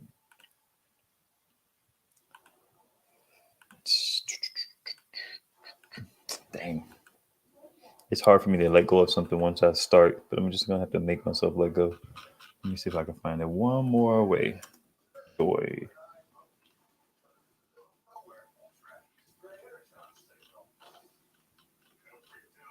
I should be able to find it if I just put in LiFo power station. But I tried to add all this extra stuff with 300 watts and all that jazz. It's like it's funny. You search for lipo power stations, and then after a while, they just start showing you ones that don't have lipo in them. I'm like, y'all cheeky. Like this Grisel T300. That definitely ain't got no lipo in it. Bunch of bums. They wish it was a techie. I wonder if that thing's still around. I wish they reached out, man. I'd do a video on it with the quickness.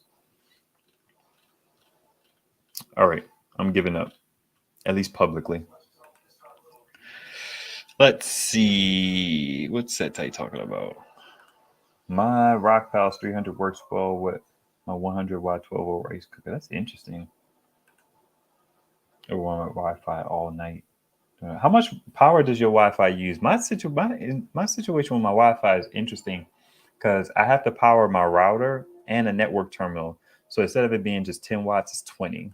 So if I had just a 10-watt joint, I'd be fine. I think the first goal should be a day's worth of solar, maybe 2 days, and then start getting more batteries for days of autonomy. Listen, I'm starting to think about that as well, Setai.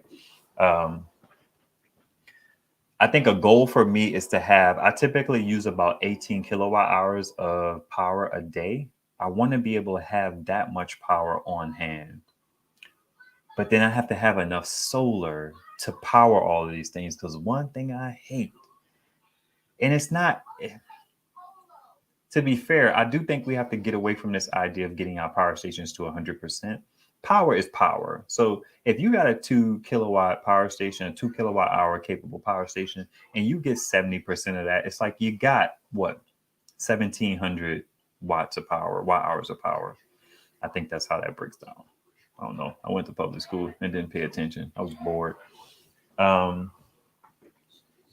it's still that amount of power. So what I do sometimes just to play tricks on myself mentally, and I try not to get into it too much, is instead of charging up a 500 watt hour device on an overcast day, getting it about 20 watts, 25 watts from a 200 watt array or whatever, I'll charge up a 300 watt hour one because then it feels better because I feel like I got more power.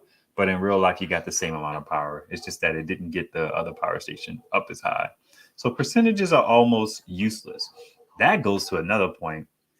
Wayne talked about how I think OG like all powers power station he has, maybe like the S2000 shows watt hour capacity on it. I said many moons ago when people were critiquing the EB70, saying the EB70 and the EB120, giving it a hard time, like, yeah, it doesn't show percentage on a point. And I'm like, who the heck cares? Show me watt hours, fam. Like, I don't care about no percentage. I gotta do the math anyway to figure out what a percentage is for real, for real. It's like 70%, 71. It's like, unless, like, who cares? Show me watt hour capacity. But anyway, I digress. Let's see. But to answer the main topic of your video, my main summer sun goal is more storage, not solar. Interesting. A huge battery bank, which gets me back to something Ben Everything says. A huge battery bank makes a difference during bad solar days. I'm considering a 48-volt server rack. Yeah, I'm with you 100%. I like the idea of those server rack batteries. I don't like the coin, but it's just more. I mean, you pay for more upfront. You pay more for more versus like the incremental, like getting like a 200 amp hour, a 300 amp hour battery for like 900 versus spending 1500 for the whole kit and caboodle of a server rack battery. But it all pans out to be the same in terms of watt price per watt hour. Um, I don't know how it would pan out for me in terms of being interested in days of autonomy, but I do love the idea of being able to have a good 20 kilowatt hours of storage, even if on paper, if it doesn't shake out to be that, I would just feel good about that because that would be nice. It's like I find myself because I'm so in the loop of trying to power these constant loads that I end up kind of depleting everything to keep stuff running. And I don't want to be in that particular position. But if I had a certain amount of watt hour capacity, then I wouldn't because we don't use a whole lot of power all the time. And then you have the solar coming in to power stuff while it's coming in, it's going right back out. So, what I mean? I have to sometimes stop myself and just plug the internet. Actually, no, I don't. I don't. What I do is I don't plug the internet into the wall. I just start charging the EcoFlow River from the wall, so that I'm using that power, but I still have a cushion that if we lost power for any particular reason, then I have about 15 hours where I can run my internet at least 6 hours, if 7, maybe 8 hours if I'm running the TV and the internet. So just gotta keep growing and keep getting power stations and then giving away the smaller ones to you guys are the ones that are redundant. You know what I mean? The thing that works out for me is when I get something that can replace something and is better, that's an easy way for me to be able to say, okay, yeah, this one can go because I got this and I also have that. So I have like two of these, and now this third one can kind of go. I have one of these that is really good in this situation is because I have everything else, then this one can go. Now, I do want to let me see what the comments are, and then I'll get into something else. I can get everything charged up with my big system fast and use all my batteries. Yeah, I wanted to talk about that. I don't want to get into a situation where I'm power dumping again, but I'm okay with doing that. I'll do it if I have to. I actually thought about, I was watching Jason Noy's Anchor 767 review, and that dip has two 12-volt sockets. Now, I don't like 12-volt sockets. I'm not a fan. And I don't like the adapters that go into them. These particular joints right here, I'm not a fan of these. They're always having issues. I actually have a 60-watt one that I bought from Base Sales, whatever, that stopped working on me. What are you going to do? But I did think about it from this perspective. They each can deliver 120 watts. From a power dump perspective to do DC, here we go to DC stuff. DC isn't even more efficient than AC in these bigger power stations. So again, I have to always throw that mindset away. You could just charge them with AC out. Um, but let me finish the thought. Those two 12-volt ports, you could essentially power dump into maybe three power stations realistically. The reason why I say three and not four, because a lot of these little adapters, they'll do 60 watts and 30 for a total of 90. But sometimes they don't do that. They'll just do the 60. And I don't know if it's the power station that's not getting enough amps to be able to roll with it, which I don't think is the case. But sometimes my second port just doesn't work on the brand that I have, even though I have like at least two or three of these double joints. One thing I did find out is that my bull bat, um, so let's say I'm using my bull bat, right, to run, let's say my TV.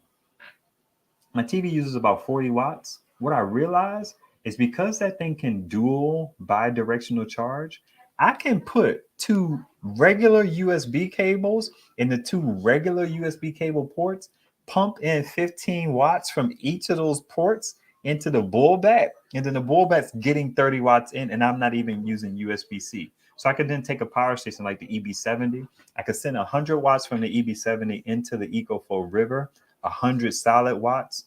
Man, so much is going through my brain right now. And then I could take two of those ports and send 10 to 15 watts each to a whole nother power station without even having to involve one of these to get more. Because if you got a USB-C that's non-bidirectional, that's going to pump out that power. The EB70 is non-bidirectional. Now, sure, I could take the 100 watt. I was doing something else. I was using another power station, but I could take the 100 watt and go into the EcoFlow River, and then I could take the other 100 watt and go into the Big Blue or the Bull Bat. The Big Blue also has dual bi-directional ports as well. But that one, you can't use the AC when it's being charged. So this is an example of the Big Blue, the Sateki are both power stations, and my big rock pals, the 500 watt hour rock pals. All three of those power stations cannot be charged and discharged over AC at the same time. In a situation where I end up with maybe three power stations that are LiFePO and can be charged and discharged at the same time, then I feel like all three of those power stations, they could go. They could go easy. That's kind of like how my mind works. Once I replace something that I use, and if they have good solar inputs, then it's like, yeah, they could go. Y'all can have them. Just pay for shipping and you good money. So I actually enjoy that idea of being able to take. You could take something like the EB 120, which only has a 45 watt out and four USB A ports. I think they're like probably 10 watts, but I could take that and dump that 10 watts into whatever and just cover my lamp usage. My lamp uses 10 watts in my first zone. Typically, what I have over there is a lamp, a TV, and the internet. And I want to be able to keep stuff running longer from these big power stations that are just downstairs getting power into them. They're not running anything because, again, I don't have a whole lot of stuff in my basement running. I got a refrigerator, deep freezer. That's it. Until I upgrade my panel, my electric panel, and get a transfer switch, they're just getting power to have that power to run those loads longer, not to run more stuff, which is it works out, I suppose. Cat Eyes, what's happening? Good to see you. All right, all right. Let's see. Easy longer is that? I don't know what that's about.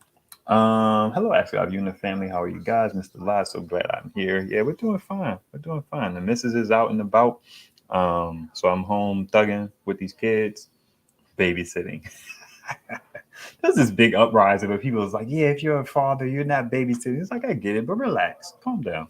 I get it. But people just, they grab a hold of these ideas as society. Sometimes we grab a hold of these ideas and we just beat them into the ground. And we're just like, relax. Like there was one thing that happened for a long time, specifically in the black community. I don't know about the white or the non-black community because I don't live in those communities. But there was this thing about absentee fathers and abandoning your children, which was good. But then society as a whole, I guess black society or whatever as a whole, decided that they wanted to be like, yeah, you stick around for your kids, raise your kids, father your kids, be in the home. But now you have all of these dysfunctional relationships where I feel like the goal, we never go far enough with the ask of society. You need to stay around as a father and you need to also work to be a good father. I don't just need you around to be a bummy father. Statistics kind of show that, there could be some benefit to sticking around and being a bummy father. But anyway, the point is people grabbed hold of that and they ran with it. I don't know. That was a quick deviation. My bad. Uh, uh, uh, uh, uh, uh. I ordered a 48-volt server rack battery and almost fell for that trick. Interesting. So y'all talking about something else. I'm gonna stay out of that. Jeez, that's a lot. I use my power station to heat up my. Yeah, you mentioned that before. That's interesting. I don't quite understand how that works. I tried that, but it broke my mind having it in a cold vehicle. That's a fair point. Seta, you want to tell me what he's talking about because I don't understand at all.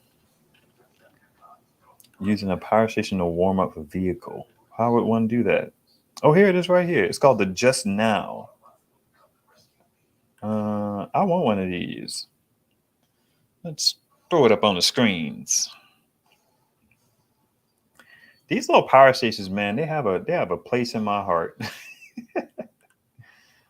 Oh man, the thing that's cool about this one is it has a percentage on the screen,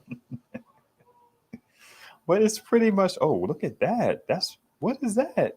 That's probably is that 8 millimeter? That's weird. Why couldn't you just stick with 5521? What are you doing? That's 60 watt in and out. That USB-C port looks funky too. But yeah, I take one of these. Thing is just like the Sateki. It has the power, the diffuse thing on the back as well, which is fine. My Sevcoms has the joint on the side, which I like. Interesting. But I'd like a newer one of these. I think these things are great for light. That's ultimately what I'm getting at. They're really good for light. I like them for running a lamp. I like them for being an ambient light in a room. I love them. I think that they're dope. All right. Let's see. Now, in the line of what I was talking about in terms of like how I look at power stations, it's an interesting thing. I bought two up. Oh, this one's heavy because it's lifeboat. Son of a blues player. I don't cuss. I'm prone to say son of a Trump, and I don't want to offend anybody. Even I don't mind.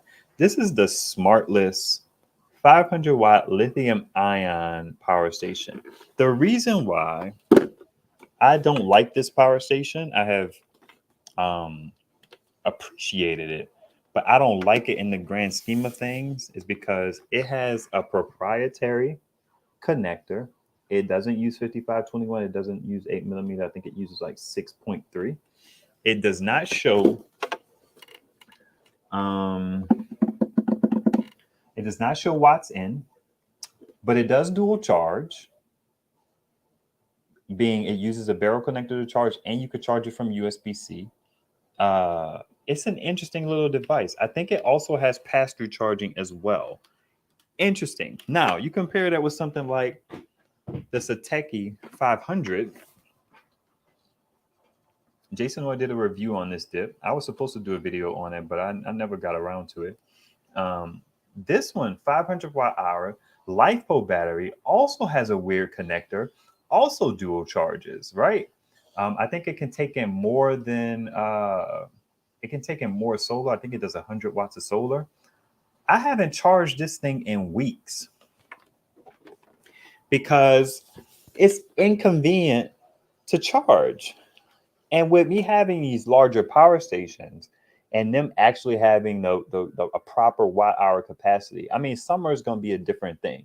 I don't know what these watt hour capacities are going to do in the summer because then that's true when the solar's on Habib Marwan. My wife is watching 24, so she kind of understands that reference point. Um, they go hard in the paint, like Habib Marwan.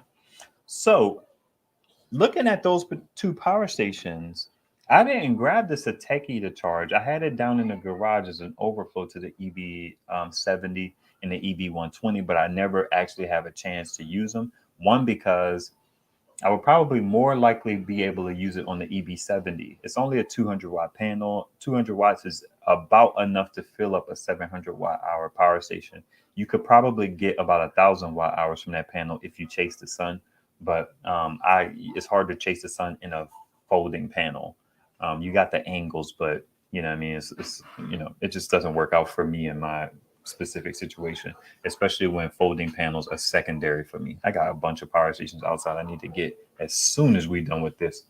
I got the i200 outside, the Golabs R300 is outside, the Jackery is outside, the Rock Pulse 500 is outside charging, the Bull Bat is outside charging, the new joint from the people who gave me the gas generator and the power station is outside, but it's on the porch charging. So I got a bunch of power stations to pull in.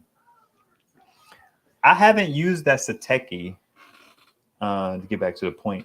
I haven't used that Sateki in a very long time. So these are the kind of things that kind of inform my position and my point of view on power stations in terms of their usefulness when you have multiple.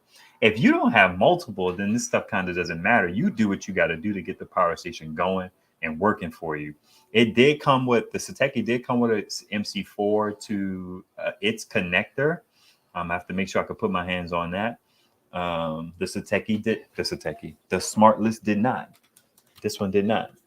This one's a nice little. I mean, any type of power is good power, especially if you don't have a bunch of power stations. But once you start having multiple power stations, then you start to kind of relegate certain things to certain things in terms of their usefulness. I know a lot of people bought that Gold Power Plus or whatever because it was on a stupid sale by it was on a stupid sale at Walmart and stuff like that from another popular YouTuber. But as you got like your EcoFlows, your EV70s, then that started to probably be like just the thing you charge your cell phones up with. It's like once you start getting more and you upgrade, you start to figure out what's actually super useful to you versus not so useful. How that all plans out is a smart list and the Sateki compared to take this the Oops, which has 8mm on it, so it's a more standard connector size. It also has dual charging via USB-C at 60 watts. So that one is more appealing to me, definitely over the SmartLess, because the SmartLess not only has a weird connector, it doesn't have a good screen, and it's lithium ion. So it's like when I'm weighing things, it's like, okay, the SmartLess, it'll probably be the next one to go. But I still haven't used the Sateki in a while. I actually power dump power into the smart list for a second. So it's an interesting thing to see kind of how all of this stuff plays out for me and how I value one power station over another, considering giving away one power station over another. But the Sateki's just been sitting in my garage. It would probably be. Did I mention that the SmartLess, I believe, has pass-through charging, but the Sateki does not? The AC doesn't work when you're charging it. So I got the Sateki AC doesn't work. Rock Pals 300 and 500 AC doesn't work. Big Blue AC doesn't work when you're charging it. So I need to get more power stations that do everything instead of these power stations that kind of like, okay, this one charges at 100 watts. This one charges at 200. This one can pass through power. This one can't. This one shows the watt output, but this one shows time remaining. It's kind of like that's how I weigh things. I don't know if that is valuable to you guys, but that's where my brain went with it. Let's see. Sunshine City Light, Jamaica. What's happening? Good to see you. I do have a gas generator. Did I miss at the beginning of the stream? um, I think I mentioned it to you. I'm not sure. Maybe I didn't. I should have used a smartwatch. Maybe if the inverter was idling, the device wouldn't have broken. Oh, what y'all talking about? For me, I had a small electric heater that I turn on and then go back in the house. That's interesting. Wow. Yeah, it's like, wow, I don't know that I will put a power station in the cold to warm up a cold car. I have been doing some testing over the winter, partly because of talking to Setite just about this idea of temperatures as it relates to power stations. I may have a short that I put out. I'm not sure. I'll be recording so many videos that don't make it, y'all. It's crazy. That's part of the reason why the Patreon exists. Um, I also need to do better. One of my complications is that I'll record stuff.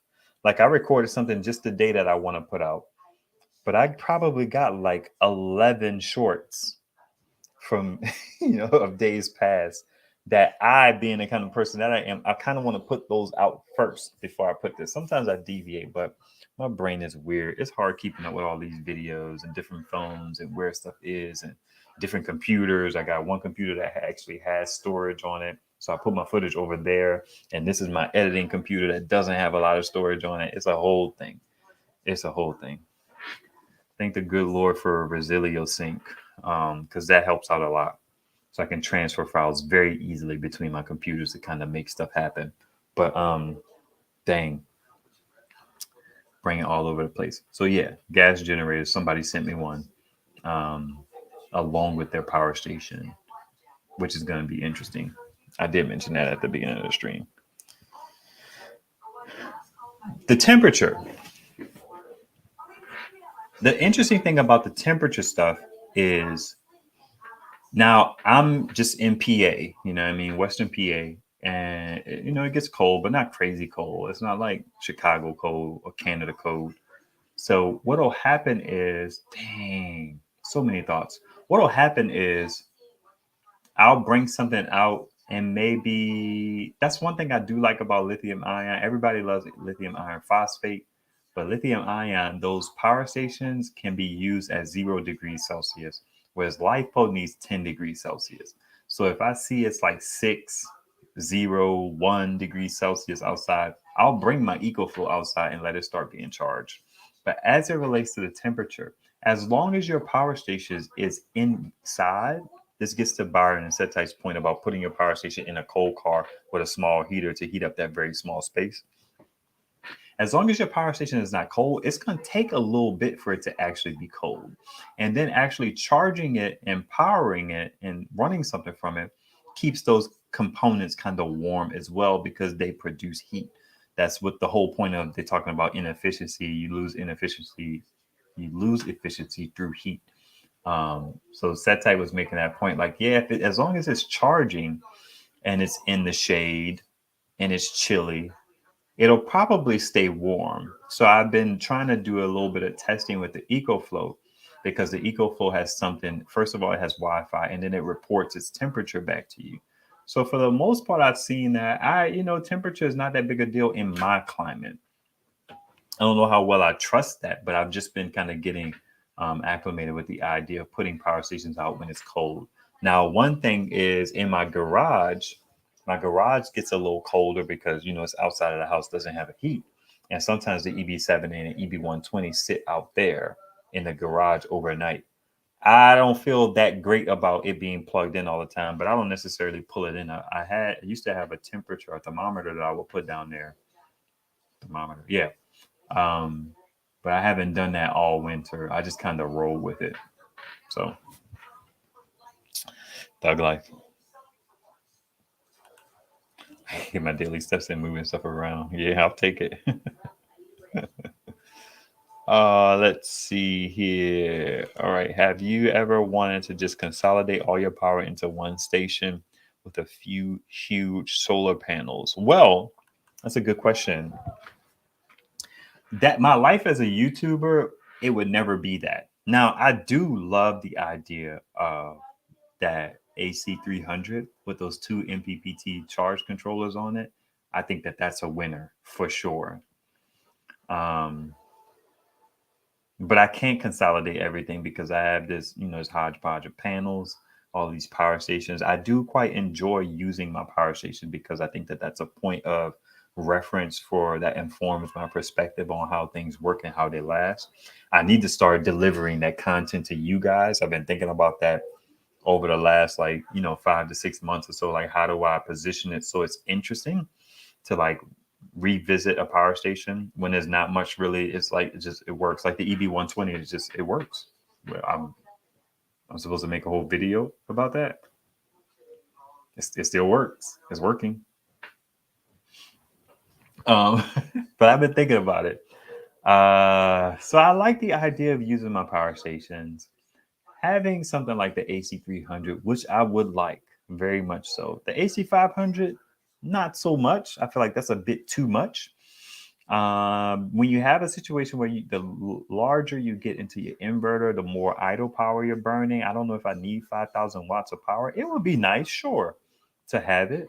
And maybe to have it as a complement to the AC300 is the look.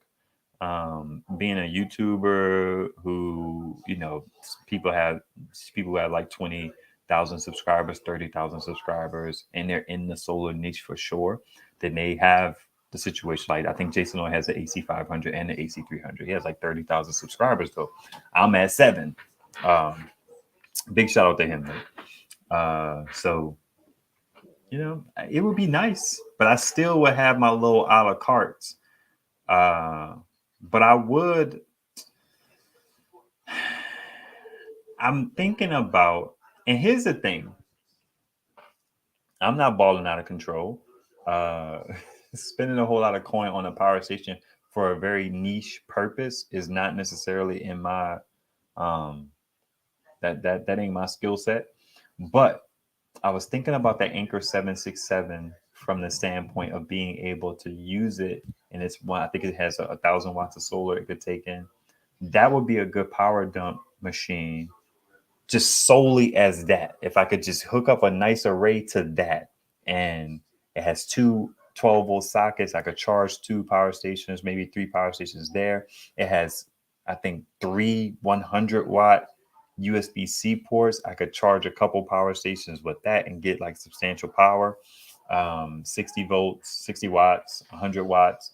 I don't have many 100-watt capable power stations. So having one device, let me tell you this, my goal would be to have a pretty nice array with a device that I could go into a transfer switch. I think that that would be dope. I would love the idea of having like a substantial amount of solar AC300 on 2 separate arrays. Think about it having like an 800-watt array and another 800-watt array, you know what I mean, for 1600 watts on paper. Realistically, 1200 watts, 12.5. Having that type of situation and then it coming into my house via a transfer switch on certain uh, outlets in the house. I would love the idea of them being able to have power stations that I didn't have to bring down into the basement to charge up. I could just plug them right into the wall, power dump. And there was something like the AC300 having whatever type of connectivity that it has. I could manage that remotely. I could be sitting here looking at, like, okay, this is producing 1100 watts and my house is only using 700. Let me take the EcoFlow River and pop it in. Let me tell you something else. That EcoFlow River 2 Max, very capable device. I would love to be in a situation where I didn't have to use that in a zone. I use it in a zone because it's 500 watt hours and it has 200 watts of solar that I could put into it. So it makes it a prime candidate for running my TV zone with my internet and all that jazz, but it doesn't have enough watt hour capacity. The Pro would be a little bit better, but something about 1,000 watts over there would be perfect. I possibly have a power station that can do that. It'll take Anderson and some odd connector. They say they were going to ship it, but I don't count them until they get on the doorstep.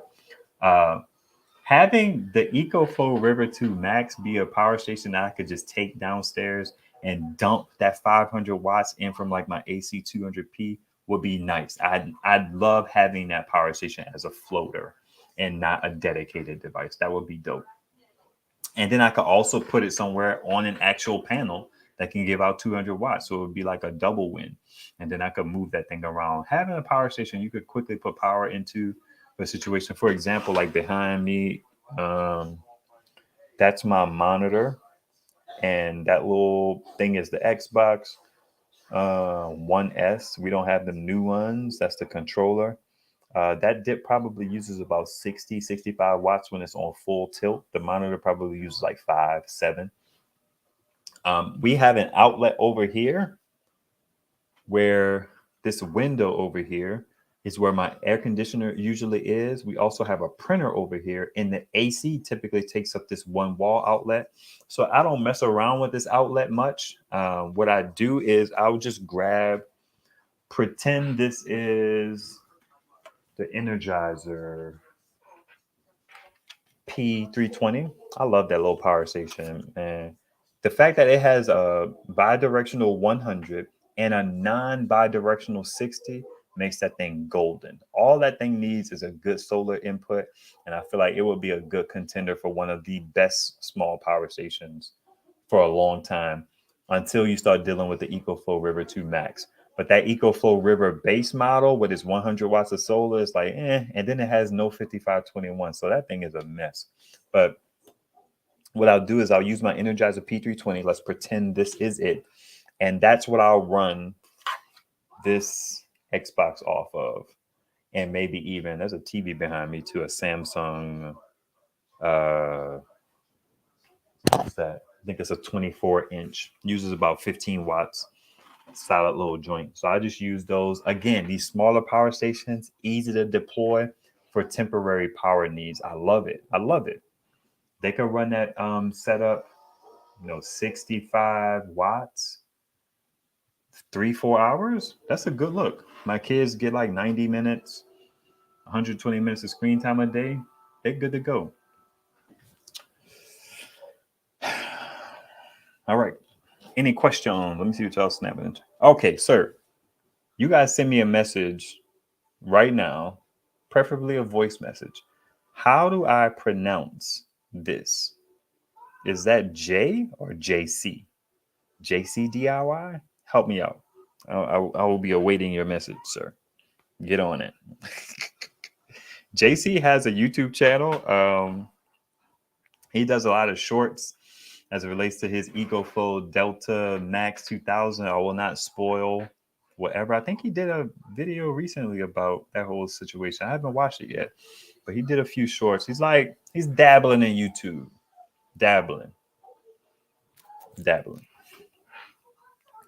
JC. Boom. JC DIY. I got it. I thought it was Jace. I was like, is it Jace? No, with 2 E's. That don't make sense, but people are interesting.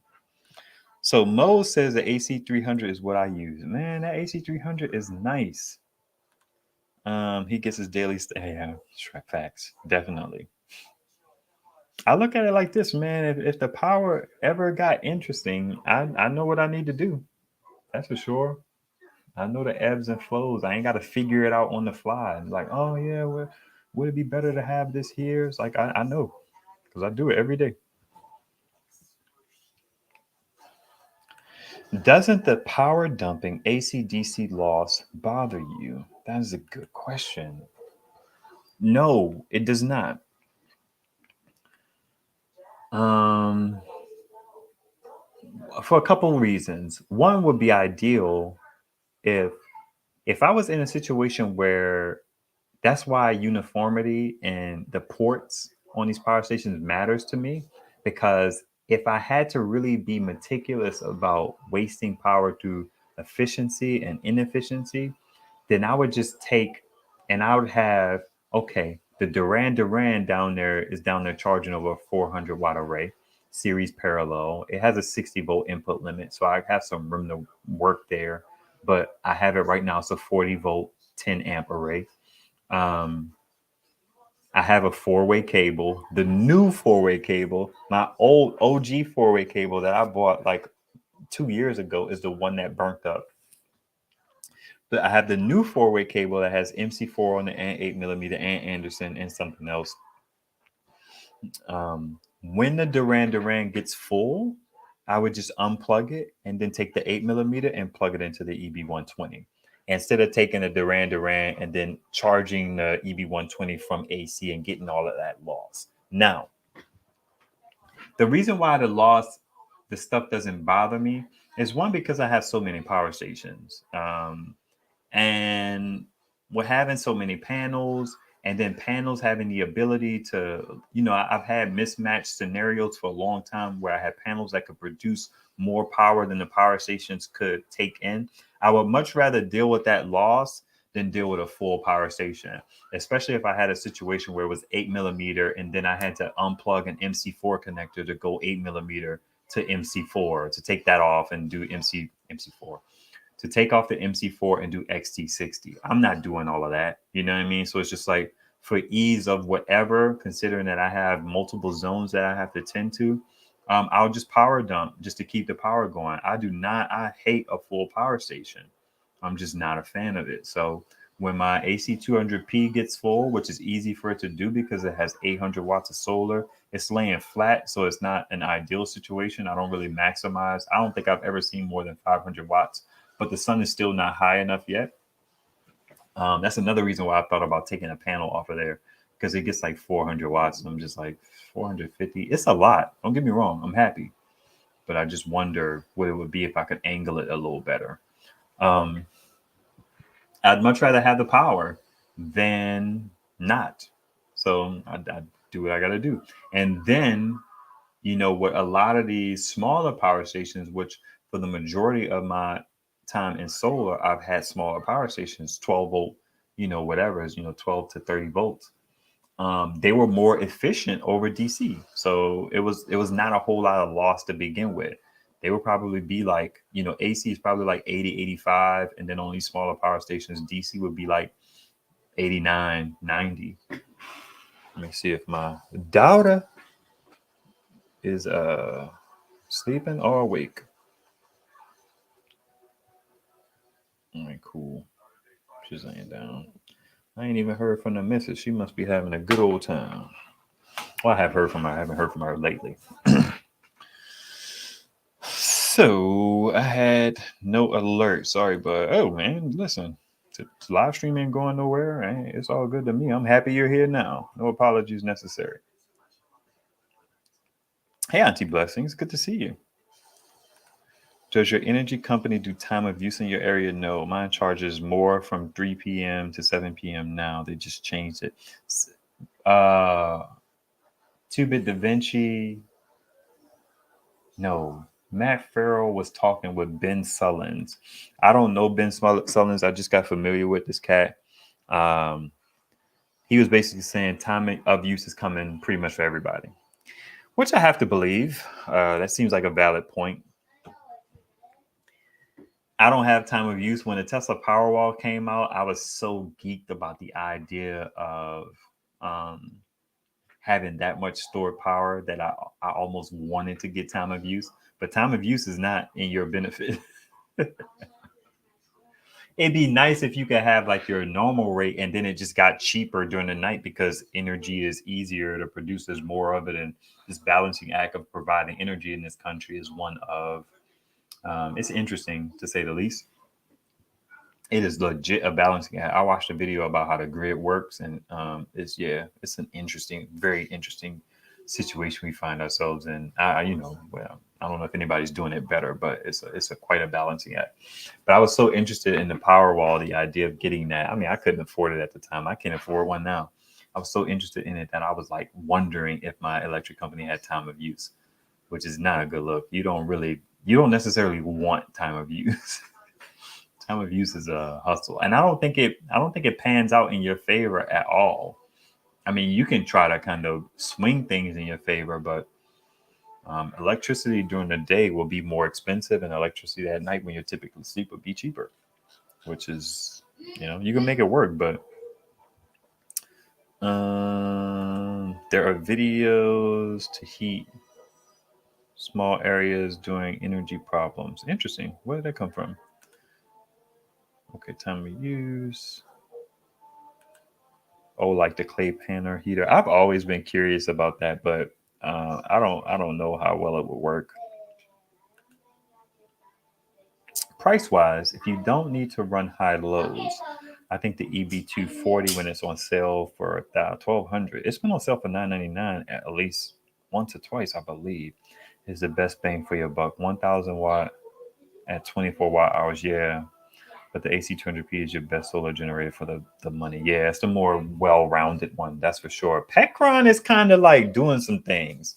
That's what I was saying. I was trying to get familiar. I was talking about that before. Gardening with Eve said she bought a Petcron, and she loves it.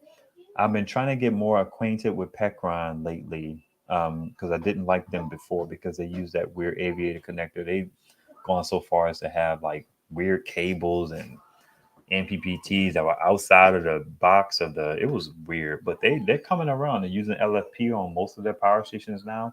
So Petcron has a solid offering in that about $1,000 price point. That's for sure.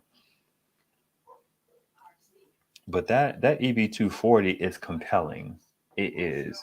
And that thing, my understanding, my experience for one, even though I can't be too scientific because I don't have those tools, is it kind of sips power even with the inverter on. What is going on? Let me check this EcoFlow River too. Make sure it's not about to die soon because they sure watching TV on it. I may have to turn my switch on to charge it. Oh, it's at 50%. Sweet. 3 hours and 30 minutes left. Oh, my EcoFlow River, my OG one, is charging the EB, no, the Energizer, because I literally charge it up so it can run this stuff over here. That's literally what I do with it. What you doing?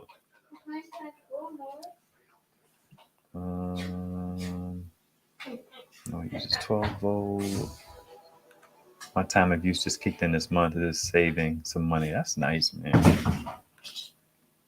Electric PTC heater, Ripple heating element, thermos. It's a lot. 700. Is this the product you're talking about, Byron? Electric PTC heater. Interesting. AC Max is 1300 refurbished on eBay right now. That's actually really good. The AC 200 Max is $1,300. Yeah, but shoot, man, do you want to go refurbished on Bluetti? Bluetti's customer service is like, what movie was that? It was Brown Sugar. Most Def told Tay Days because your rep is like this. Blue Eddie's rep is like this with their customer service. Don't pull another one apart, okay? The iron, I guess it's okay because they have the numbers on the back, but still, don't do it. Thank you. Buying from eBay loses its warranty. Really? Even if you buy from the official store, you buy from the Bluetti or the EcoFlow official store, it doesn't have the warranty? Or do you mean like buying from eBay and that you bought from a person? Because these companies have like official stores on eBay now. Yeah, what's up? So, is it okay for me to have a lemon cookie? Oh, sure. After I get done with the live stream. Okay. And I'm almost done. I know, right? That's the name of the kit you use to build the heater. Is it, Byron?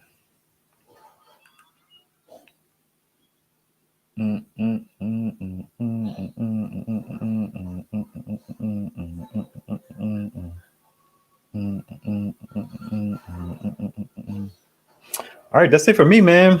Just to recap, man, I've been pricing bigger panels. Shipping is about 250 bucks. Um, I'm looking to spend maybe about $1,200, which is like about 4 panels at 200 some odd dollars a pop. If I could get 5 panels, they have to be close to 400 watts. It's not worth it for me to grab. And then I also have to think about the measurements of the panels because all panels are not created equal. Some of those panels are 89 inches tall. Some of them are like 86. Some of them are like 79. So it's this balancing act with me of trying to figure out, okay, how big of a panel do I want for how much money I'm going to spend, for how much output I'm going to get. I have to weigh all of that. And it's been really interesting. I wonder if I have the page and all that stuff. Because I had a ton. Man, I guess I feel like it's on my other computer. It's on my HP where I have all of those pages open. Interesting. Okay, let's get this up out of here. Um, yeah, so that's what I'm keeping an eye out for that stuff during the summer. Another thing that plays a role for me is just being patient. You know what I mean? I'm a YouTuber. I have the benefit of getting stuff for free from time to time. Um, Something could fall into my lap that way as well. So it's not the worst feeling to buy something and then to have something similar fall into your lap. But what I find is that sometimes if I'm just patient, if I just wait, I can usually get what I kind of want to get. Uh, I shouldn't say usually. Sometimes I can get what I want to get just off of the strength of the YouTube action, which is pretty cool. Man, yeah, I'm trying to get bigger panels. That's my look. That's my groove for the summer. Just man, I want a more clean aesthetic in the yard, a more simple aesthetic, one where I could actually, have panels standing up, and then on overcast days, just grab them and kind of lay them down on my driveway, containing wall on into my yard where I could just get more.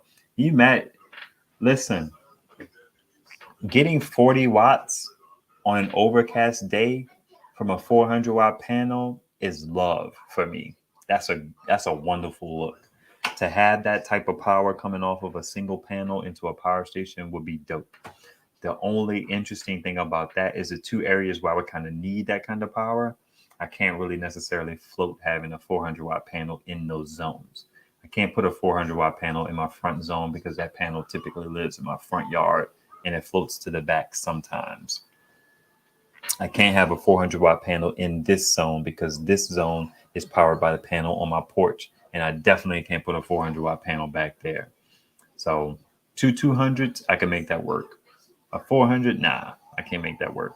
But if I have to get the panels off of the porch, then that's a situation where I'm running a wire from this situation into the yard onto a panel, and that kind of opens things up a little bit more as well. But I don't know, man. I have way too many panels to be trying to figure out how to take a panel from my porch to put in the mix of that. Wire length comes into play. How long does it have to be? And so on and so forth. Because I have a system. Those panels are not out there in those orders by happenstance. The cables kind of dictate what's what in a lot of those situations. The real interesting one is that All Powers, which is the one that powers the garage power station, and that fit is exact. That MC4 connector is right inside of my garage door. And then that cable goes right to the length of the panel when y'all see all those panels up against the wall and the All Powers folding panel is up against that wall as well. That's as far as that thing could go. And that's a 20-foot cable. So if I put a 30-foot cable there, I would have a little more leeway. But it's weird. That dead ending right there means that it has to be in a particular order as well. Now, if that dip wasn't in the mix, then I'd be able to move my 320 a lot further. I'd be able to move that 400-watt panel array a lot further. And just imagine, this is ultimately what I'm getting at. If the 400-watt panel array, those four 100-watt Renogy's, was just a 400-watt panel next to a 320-watt panel, maybe next to another, 320, 300, 400-watt panel, that would be great to have a 400 on one power station, 400 on another power station, then my 320 on my garage door joint, and then whatever I have on my AC 200P, whether that's two 400s or the four panels that I have there now, I'd like to have that more than what I have now, because then I like to be able to move. My son kind of At the end of the day, let's drop it down here. It kind of ends up, and these panels, the further I move them, the sun can still hit them. Whereas like this area loses sun, but this area over here can still get more sun. I get another extra like hour or so if I just slide those panels down my back retaining wall a little bit. And I could do it. I have a cable length there. That's not a problem. But that all power is being in the position that it is, it kind of hamstrings me a little bit. All right, all right, all right. Okay. JC DIY makes content. Byron Morris makes content, or he's made content. I haven't been to his channel in a while. Setite's Tech Adventures makes content. So y'all go check all those folks out. Y'all be beautiful. I'm gonna get on out of here if none of y'all have no questions. Until next time, be on the lookout for a couple shorts coming soon, and quite a few shorts coming soon. Um, let me know, honestly, do you like the shorts, or are they more of an inconvenience to your timeline? Let me know what your take is. You're welcome, Byron. Byron was like the first black dude that was into solar that I came across. And I was like, oh, that's cool. Because, that's like, I'm not even going to say what I was about to say. Oh, man. It's cool when black people are into, um, say, non stereotypically black people stuff. Hopefully, y'all know what I mean. It's just like we always dabble in stuff for sure because people are different. They grow up different. They're into but stereotypically, generally, we're not into some things just because of the lineage of racism and limited access. But yeah. Anyway, the answers y'all can still comment. Will keep coming through. I'm still around, so let me know. Like honestly, what's your take on shorts? Shorts is like, but or is it cool to get that little hit of solar on your timeline? All right, y'all be beautiful. I'm gonna get after it.